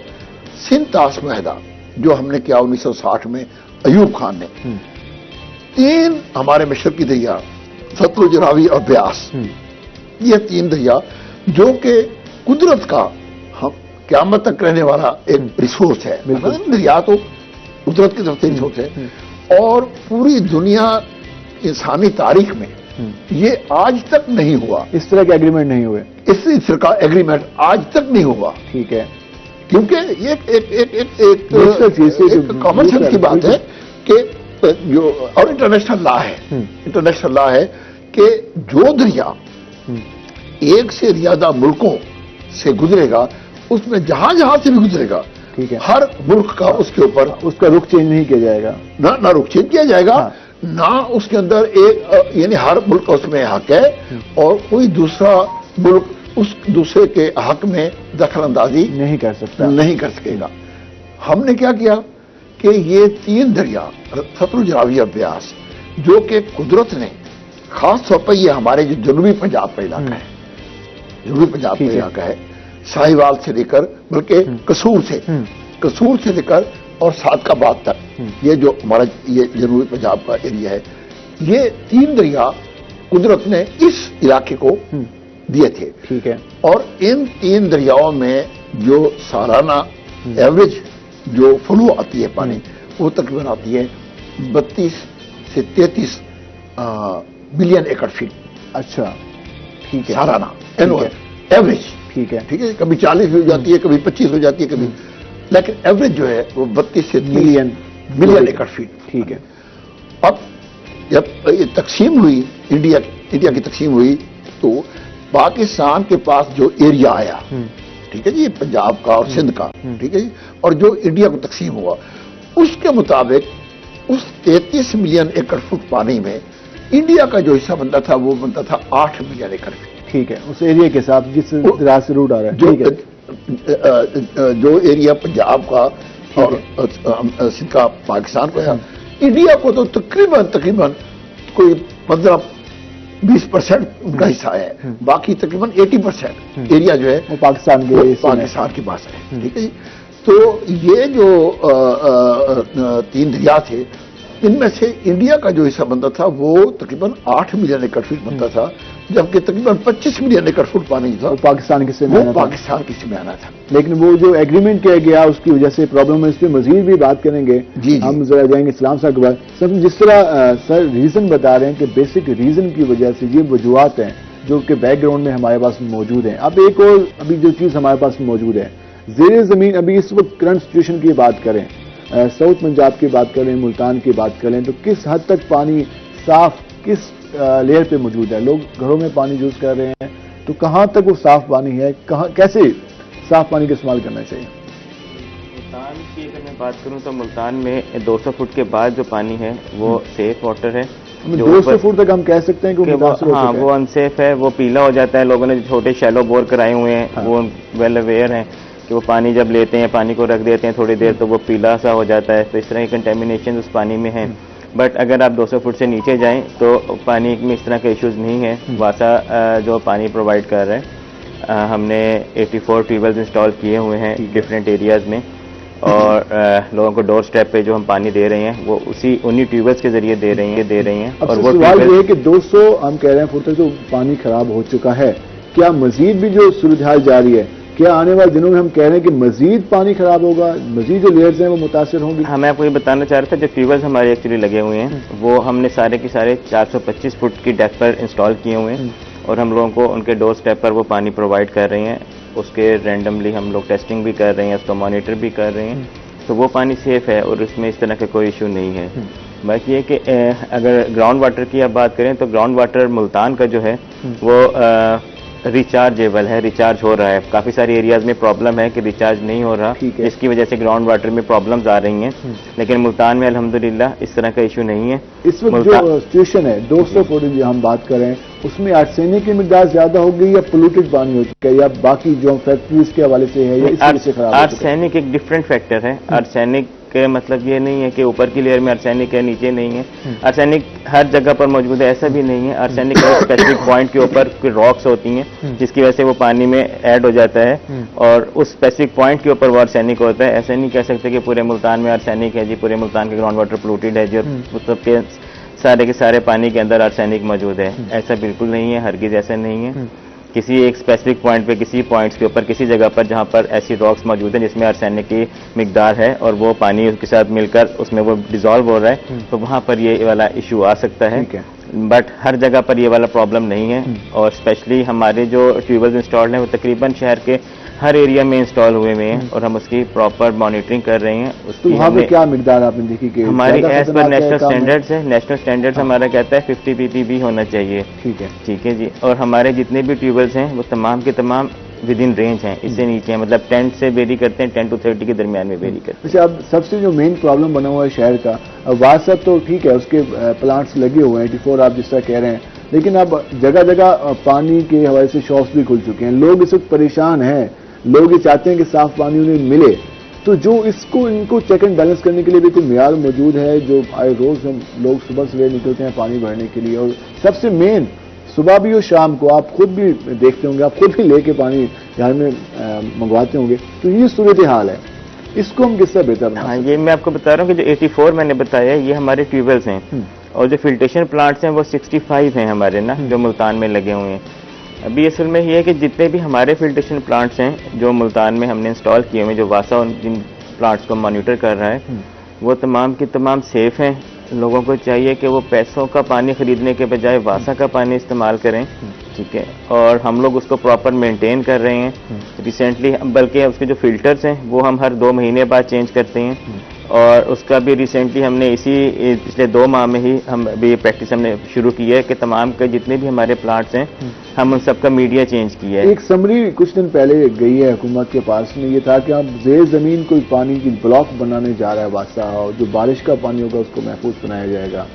ہاں, بارش کی پانی کے ریزروائرز کا ایک پروجیکٹ ہے, اس کے اوپر ورکنگ ہو رہی ہے. اس کے لیے کوشش کر رہے ہیں کہ جو رین واٹر آ رہا ہے اس کو ہم کسی جگہ پر کوئی ٹینکس وغیرہ بنا کر کسی سوٹیبل پلیس کے اوپر اس کو ہم سٹور کریں اور پھر اس کو فردر کسی پرپز کے لیے استعمال کیا جا سکے, لائک پلانٹیشن کے لیے استعمال کرنے. پہلے کہیں ہو رہا ہے لاہور میں یا لاہور میں؟ جی لاہور میں یہ پریکٹس ہے, لاہور نے سٹارٹ کی ہے, انیشیٹو لی ہے, تو اسی پیٹرن پہ ملتان بھی ورکنگ کر رہے ہیں. تو ابھی مطلب پلاننگ کے مراحل میں ہے یہ والا پروجیکٹ, تو انشاءاللہ اگلے سال 1.5 سال تک پانی کو محفوظ بنانے کے لیے اتنی ورکنگ ہونی چاہیے, کیا اس لیول کی ہو رہی ہے یا کس حد تک اس پہ ایمرجنسی کی ضرورت ہے؟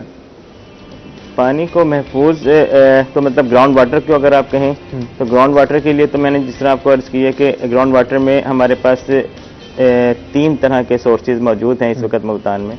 ایک ہمارا ریور چناب ہے جو کہ ہمارے ایک سائڈ سے گزر رہا ہے, سینٹر ملتان سے ہماری شجاباد کینال گزر رہی ہے, اور ہماری لیفٹ سائڈ سے نو بہار کینال گزر رہی ہے.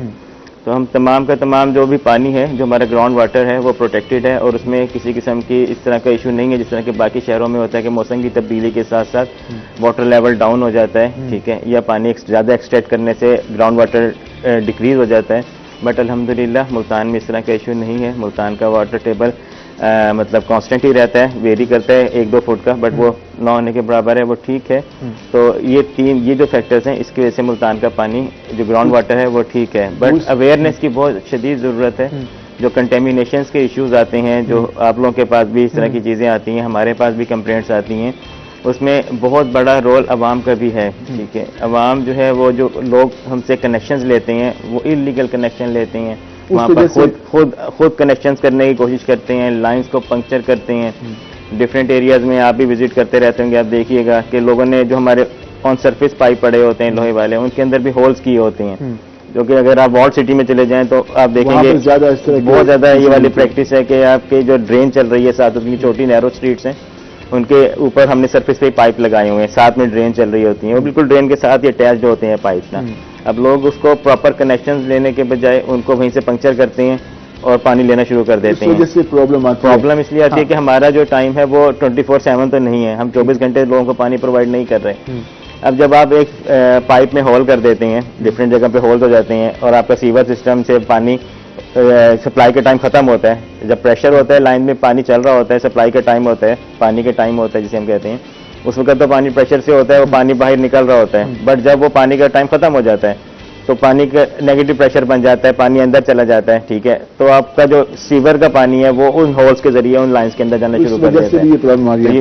سر ہم آپ کے پاس آئیں گے. جس طرح سلام صاحب نے بتایا کہ چناب کی وجہ سے اور ہیڈ نو بہاو کی وجہ سے ملتان کو ایڈوانٹیج حاصل ہے.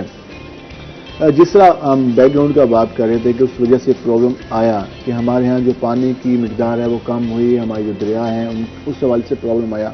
اس وقت کیا کرنا چاہیے؟ اس وقت ایک تو ہم کہہ چکے ہیں عالمی سٹینڈرڈ کے مطابق اس وقت انتہائی الارمنگ صورتحال ہے.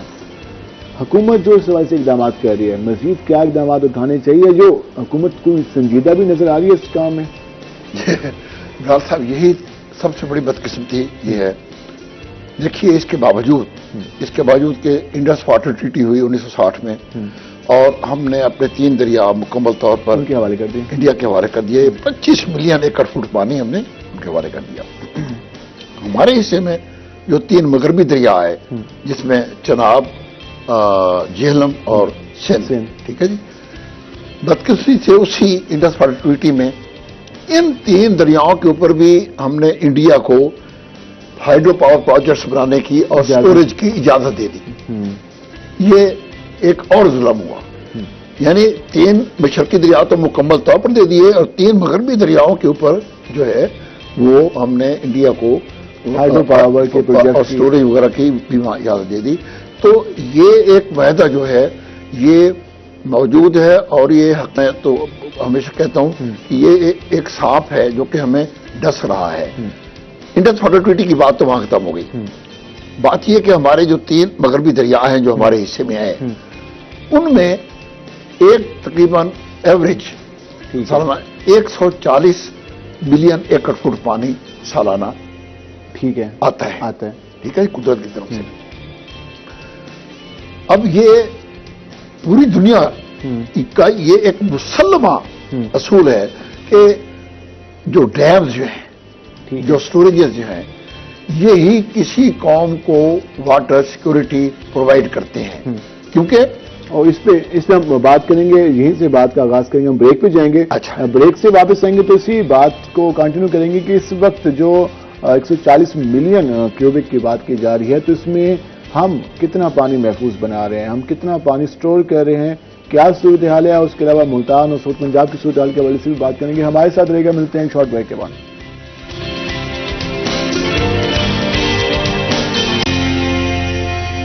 ویلکم بیک ناظرین. جس طرح ہم بات کر رہے ہیں پانی کی اہمیت کے حوالے سے, صاف پانی کے حوالے سے, ہم نے آپ کو صورتحال بتائی, اور جو اس وقت دنیا کی صورتحال ہے, اس کے علاوہ پاکستان کی صورتحال ہے, وہ آپ نے جانی. ملتان میں پانی کس طرح سے فراہم ہو رہا ہے وہ بھی ہم نے تفصیل ڈسکس کیا. اب ہم دوبارہ جائیں گے انجینئر ممتاز احمد خان صاحب کے پاس, اور ذرا ان سے جانیں گے کہ جو اس حوالے سے ڈیمز کے حوالے سے ہم بات کر رہے تھے, کہ ہم یہ بھی جاننے کی کوشش کریں گے کہ جو اس وقت موجودہ سسٹم ہے, کیا وہ اس حوالے سے کس طرح, کیا وہ عالمی سٹینڈرڈز کو فالو کرتا ہے یا نہیں کرتا. تو جس طرح ڈیمز کے حوالے سے آپ بات کر رہے تھے کہ بھارت نے جو ڈیمز بنا دیے ہمارے دریاؤں میں, جو ہمارے حصے کے تھے وہاں پر دھڑا دھڑ ڈیمز بنا دیے. اب ہمارے یہاں کیا ہوتا ہے کہ ہم اکثر سنتے ہیں کہ جی بھارت نے پانی چھوڑ دیا اور آبی دہشت گردی شروع کر دی. ہمارے یہاں تو محفوظ کرنے کے لیے ڈیمز موجود ہی نہیں ہیں, تو ہم اس کو آبی دہشت گردی کا نام دے دیتے ہیں. تو اس پر کیا ہونا چاہیے؟ بلال صاحب, یہ میں سمجھتا ہوں کہ پانی کے حوالے سے, پانی کا کرائسس کے حوالے سے ڈیمز کا مسئلہ پاکستان کا سب سے پرائم مسئلہ ہے. ٹھیک ہے جی, پوری دنیا میں بلکہ دنیا کیا قدرت نے ایک, اللہ تعالیٰ نے, قدرت کو تو پتا تھا نا کہ جب قدرت نے, اللہ تعالیٰ نے یہ زمین تخلیق کی کہ دنیا کی آبادی بڑھے گی اور لوگوں کو پانی, جو دریاؤں میں جو پانی آئے گا وہ مسلسل نہیں آئے گا. ایک مانسون کا ایک سیزن آئے گا جب دریاؤں میں پانی وافر ہوگا, پھر ایسا پیریڈ آئے گا جب دریا خشک ہو جائیں گے. ٹھیک ہے جی.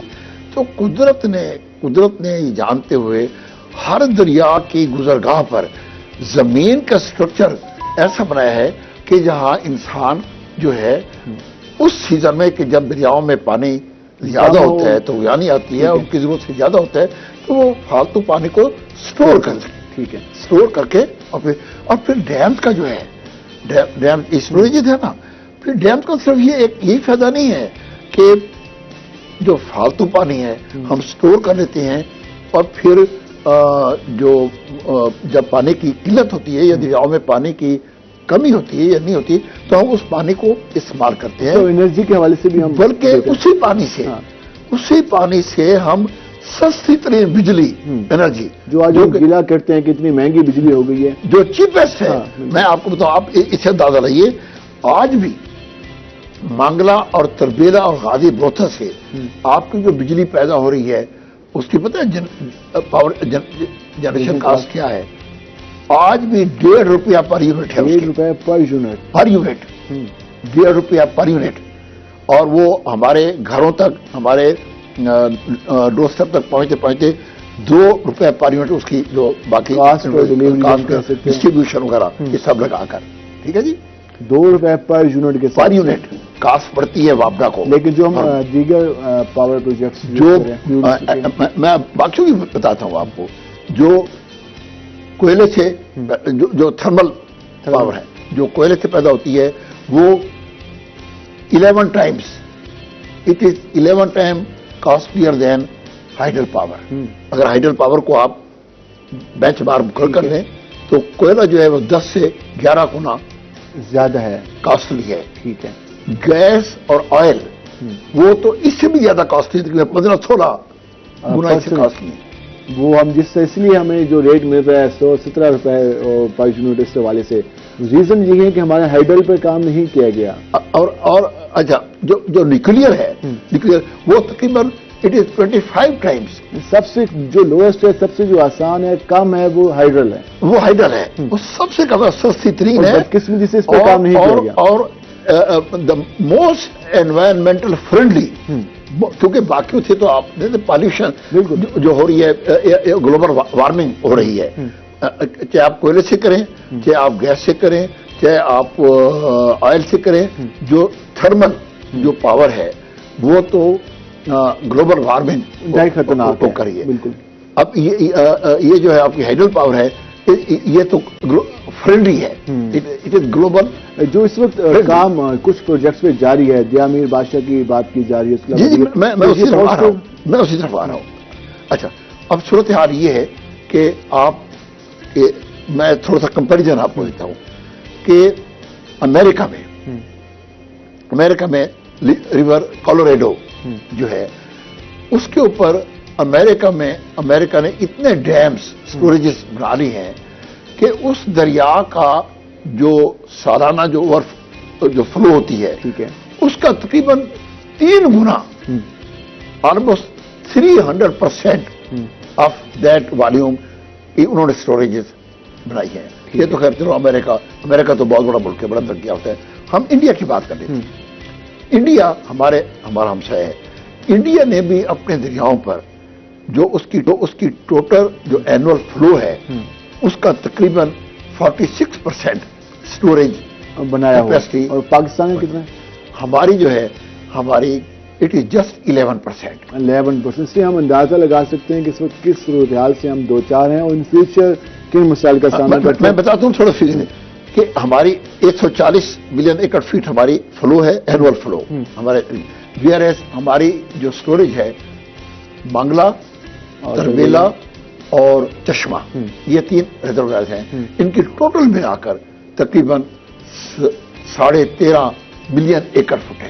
آپ دیکھیں کہاں 126 کتنا 140 اور کہاں 13 ملین, تقریباً 14 ملین یعنی آلموسٹ 10%.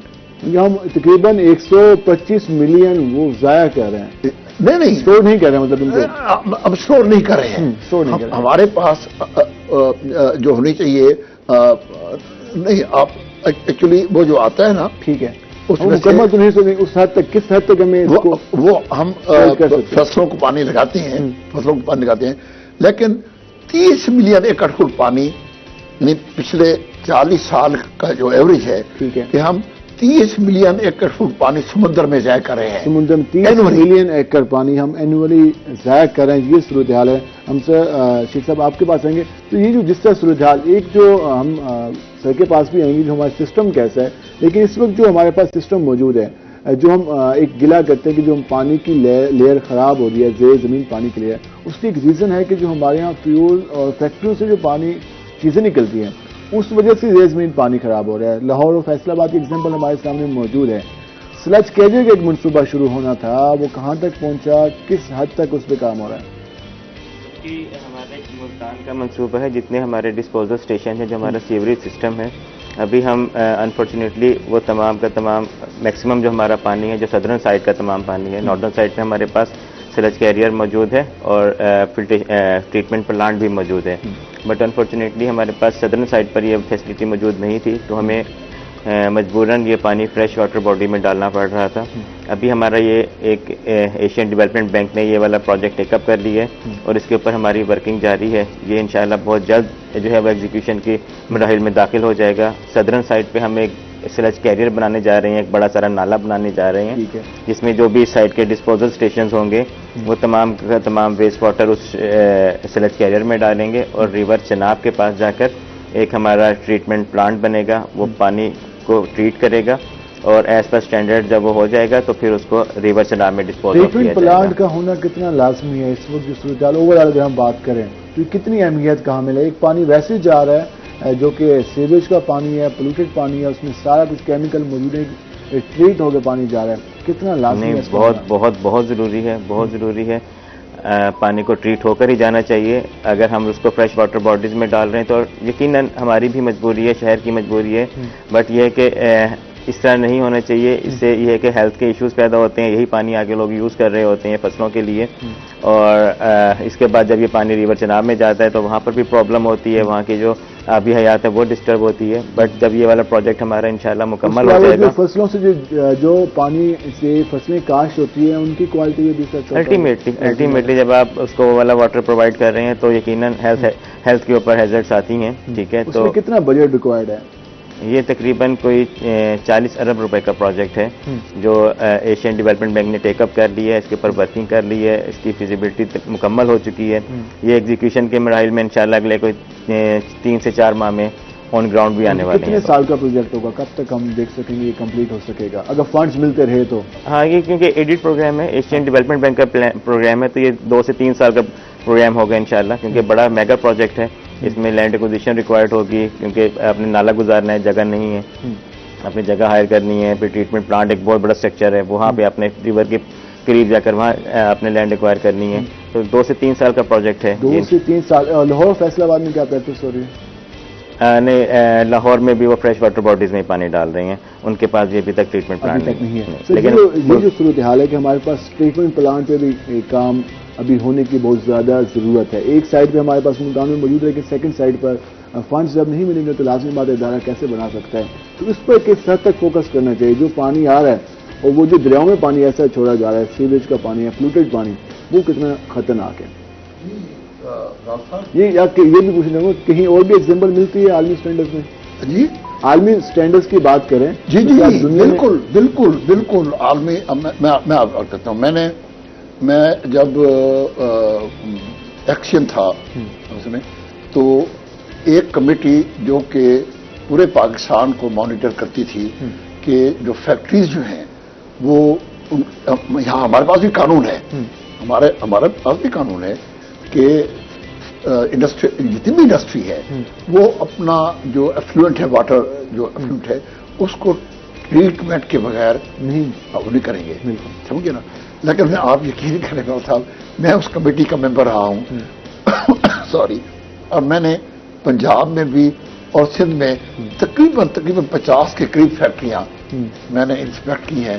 آپ یقین کریں مور دین 60% جو فیکٹریز ہیں وہ بغیر ٹریٹمنٹ کے ان کا کوئی ٹریٹمنٹ ہوا نہیں کرتے، اور اس کی بڑی بدقسمتی کی بات ہے کہ چونکہ ہماری ایک over all law and order situation آپ بتائیں، پھر کرپشن ہے، ٹھیک ہے، یہ لوگ جو ہے جو آفیسر یا جو ایجنسیز جن کی ذمہ داری ہے اسے کنٹرول کرنا وہ کنٹرول نہیں کرتے ہیں۔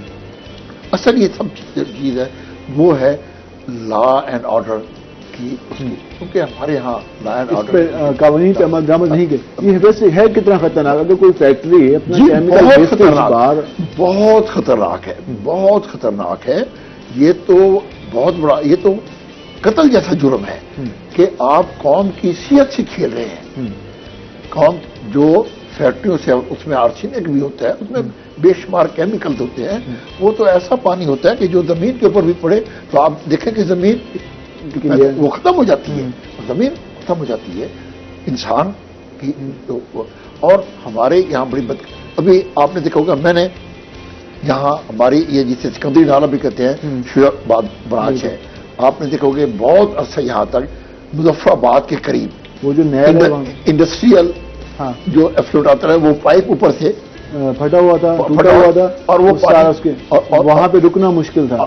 ہاں اتنا جرم، اتنا بڑا جرم ہے اور کوئی آدمی نہیں پوچھ رہا ہے. تو میں نے پھر اس کے اوپر مطلب کہ آئی موو، جب یہاں ڈپٹی کمشنر تھے وہ نسیم صادق صاحب، تو انہوں نے پھر مطلب کہ وہ ان کو وارن کیا اور کہا، مطلب یہ کہنے کا وہ دوبارہ وہی صورتحال بن گئی. یہ بھی ایک ہے ہاں جی کہ وہاں پہ دوبارہ وہی صورتحال بن گئی. اب اس میں کیا صورتحال ہے اس میں مزید بات کریں گے. ہم بریک پہ جائیں گے اور یہ یقیناً یہ بات سب سے زیادہ واقعی الارمنگ ہے کہ ہمارے یہاں جو انڈسٹری اسٹیٹ موجود ہیں تو وہاں پر جو ٹریٹمنٹ پلانٹ کا ہونا کافی لازمی ہے. بغیر جو وہاں پر ویسٹیج ہے، جو کیمیکلز ہیں، وہ اس طرح دریاؤں میں ڈالے جاتے رہیں گے تو یقیناً یہ انتہائی انسانی صحت کے لیے سب سے زیادہ خطرناک ہوں گے. ہم بریک پہ جائیں گے، بریک سے واپس آئیں گے تو ہم مزید بات کریں گے. ہمارے ساتھ رہے گا، ملتے ہیں شارٹ بریک کے بعد.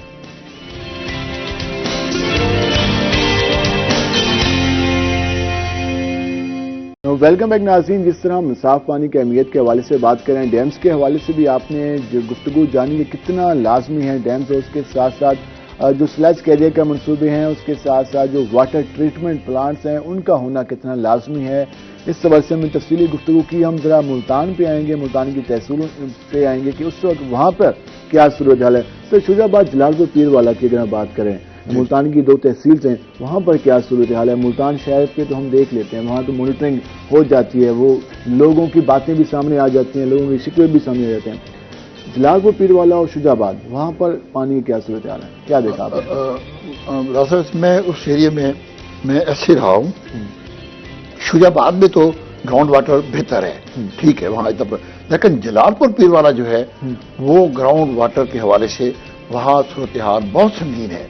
بالکل پانی جو سیلائن ہے اور وہاں لوگ صرف نہر کا پانی پیتے ہیں، نہر سے پانی. مطلب کہ وہاں پر ویسے بھی واسطہ تو موجود نہیں ہے وہاں پر، لیکن وہاں پر پانی فراہم کرنے کے لیے فلٹریشن پلانٹس بھی اس حد تک نہیں ہوں گے. پھر وہاں تو وہ تو ٹھیک ہے گراؤنڈ واٹر کو، لیکن اس وقت بھی وہاں موسٹلی جو پانی 60%، تقریباً مور دین 65% پانی وہ نہر کا استعمال کرتے ہیں.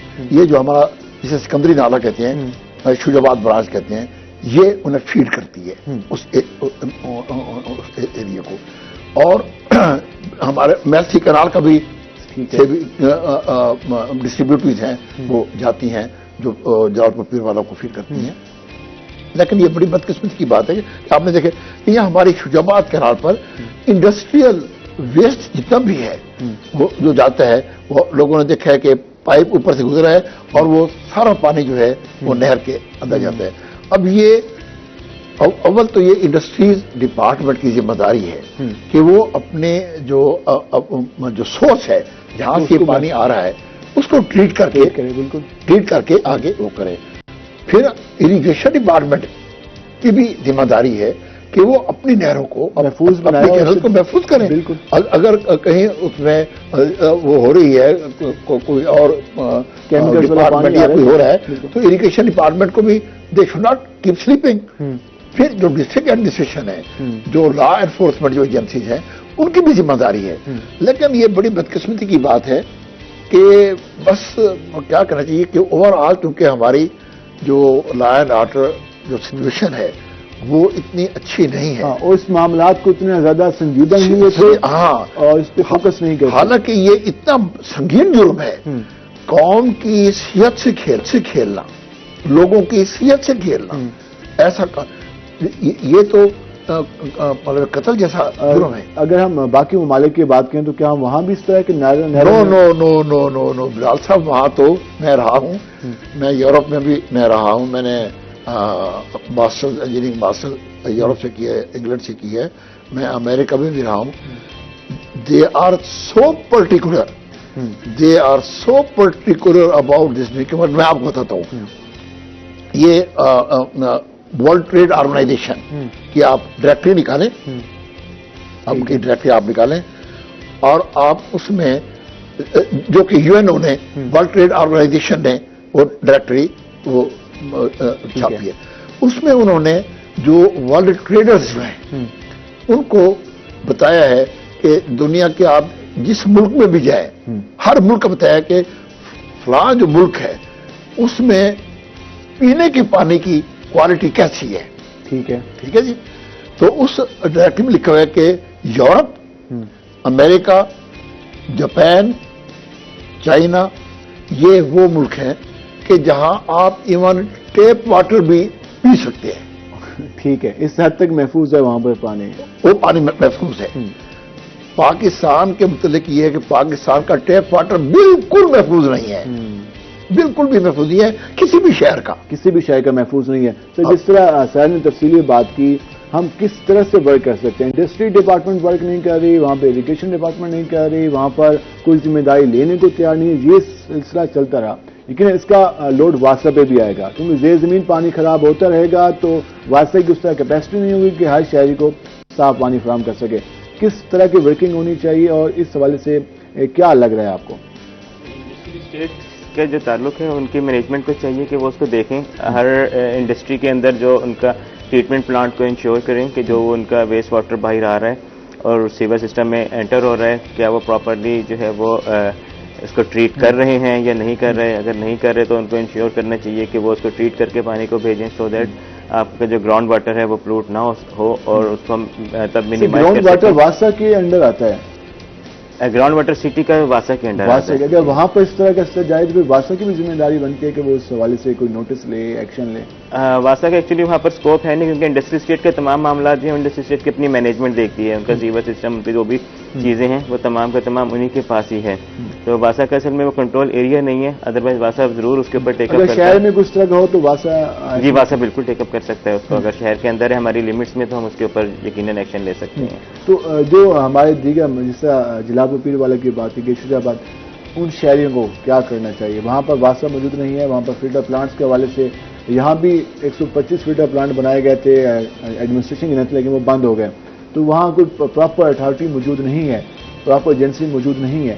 تو وہاں پر لوگوں کو کیا کرنا چاہیے؟ پانی کس طرح سے صاف استعمال کرنا چاہیے, کیا کرنا چاہیے؟ وہاں کا ایکسر مجھے ایگزیکٹ آئیڈیا نہیں ہے, بٹ میرے خیال کے مطابق وہاں پر واٹر سپلائی کا سسٹم موجود ہوگا جو لوگوں کو پانی پرووائڈ کر رہا ہوگا. ایسا نہیں ہو سکتا, ہاں جی اسکیمز ہوں گی, ایسا نہیں ہو سکتا کہ مطلب وہاں پر اگر گراؤنڈ واٹر جو ہے وہ سیلائن ہے اور وہاں پر لوگ پھر کیسے گزارا کر سکیں گے اگر پانی ان کے پاس ہوگا ہی نہیں. پانی کے بغیر تو زندگی ناممکن ہے. لیکن وہ پانی وہ سر نہ پینے کے قابل ہے, نہ اسے آپ کپڑے دھو سکیں گے, نہ اسے آپ کوئی اور کام کر سکیں گے.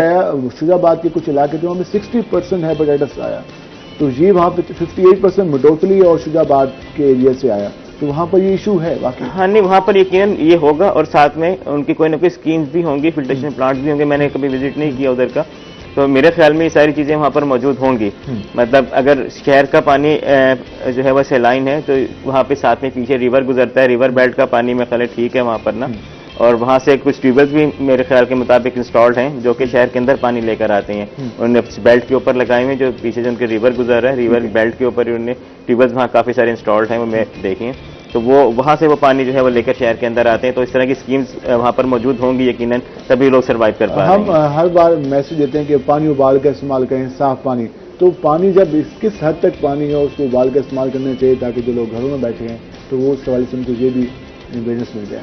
ہاں, اگر آپ دیکھیں پانی اگر آپ ہمارے فلٹریشن پلانٹ سے کلیکٹ کر رہے ہیں تو اس میں اس طرح کا کوئی ایشو نہیں ہے. ہم ان کو پراپر مانیٹر کر رہے ہیں. جو پانی آپ خرید کر پی رہے ہیں, جو چھوٹے چھوٹے دکانوں پہ لوگوں نے پلانٹ لگائے ہوئے ہیں, ان کے اوپر کوئی پراپر چیک اینڈ بیلنس نہیں ہے کہ وہ پانی کو مینٹین کر رہے ہیں, اپنی کوالٹی کو مینٹین کر رہے ہیں کہ نہیں کر رہے ہیں. کیونکہ ہر گلی میں یہ دکان کھل چکی ہے. ہاں, اس کا کوئی پراپر ابھی تک میکینزم ڈرائیو نہیں ہوا کہ وہ کس نے ان کو مانیٹر کرنا ہے اور کس نے ان کو چیک کرنا ہے کہ آیا یہ پانی لوگوں جو پرووائڈ کر رہے ہیں یہ ٹھیک ہے یا نہیں ہے. ٹھیک ہے, لیکن میری عوام سے گزارش یہ ہے کہ آپ ادھر سے بے شک پانی نہ لیں, آپ ہمارے پلانٹ سے لیں. ہم نے ریسنٹلی اپنے تمام فلٹریشن پلانٹس کے میڈیا بھی چینج کیے ہیں پچھلے 1 سے 2 مہینے میں, اور ہم ریگولرلی وہاں پر فلٹرز بھی چینج کر رہے ہیں. تو آپ یا تو وہاں سے لیں، ادروائز ہمارے جو سورسز لگے ہوئے ہیں، جو ہمارے ٹیوب ویلس ہیں جو ڈائریکٹ گراؤنڈ سے واٹر دے رہے ہیں 425 فٹ کی ڈیپتھ سے، آپ ادھر سے جا کر کنٹینرز اپنے بھر لیں تو وہاں سے وہ پانی لے لیں پینے کے لیے، تو بہتر ہوگا. جی بہتر ہوگا. دوسرا کمپلینٹس ہوں تو وہ اس حوالے سے ہاں اگر کمپلینٹ ہے تو ہمارے کمپلینٹ سیل کا نمبر ہے 1334، اس پہ رابطہ کر سکتے ہیں، بتا سکتے ہیں. دوسرا یہ کہ ابھی ہمارے نئے پروجیکٹس بھی چل رہے ہیں. ایک پوائنٹ سر نے ہائی لائٹ کیا تھا، ممتاز صاحب نے کہا تھا کہ جو ہمارے یہاں واٹر سپلائی اور سیویج کی اسکیمیں بنتی ہیں کیا وہ عالمی اسٹینڈرڈ کے معیار کے مطابق ہوتی ہیں؟ کیونکہ ایشوز پھر بعد میں وہی آتے ہیں. ہاں میں وہی آپ کو بتانا چاہ رہا تھا. ابھی ہمارے جو آن گوئنگ پروجیکٹس چل رہے ہیں، ہمارے پاس 2 میگا پروجیکٹ چل رہے ہیں ملتان میں واٹر سپلائی کے حوالے سے. ایک ہمارا 1 بلین کا پروجیکٹ ہے جس میں ہم پرانی لائنوں کو ریپلیس کر رہے ہیں. تو جن جن علاقوں میں وہ لائنیں ریپلیس ہو رہی ہیں، تو ایک تو میری عوام سے یہ گزارش ہے کہ وہاں پر پراپر کنیکشنز اپلائی کریں اور پراپر ان لائنوں سے لیجیے، کیونکہ یہ اتنا سارا قوم کا پیسہ، آپ کا پیسہ ہے جو اس سارے پروجیکٹ کے اوپر لگ رہا ہے. آپ کی تھوڑی سی کیئرلیس کی وجہ سے وہ پرابلم دوبارہ ہاں جی وہ کنٹامینیشنز کے ایشوز نہ بنے. اور یہ جو پانی ہوگا انشاءاللہ جو ہماری نئی لائنز میں آ رہا ہے اور جو پائپ آپ ہم لگا رہے ہیں وہ انٹرنیشنل اسٹینڈرڈس کے مطابق ہی لگا رہے ہیں. HDP پائپ ہے، مطلب لیٹسٹ ٹیکنالوجی کے پائپ ہیں.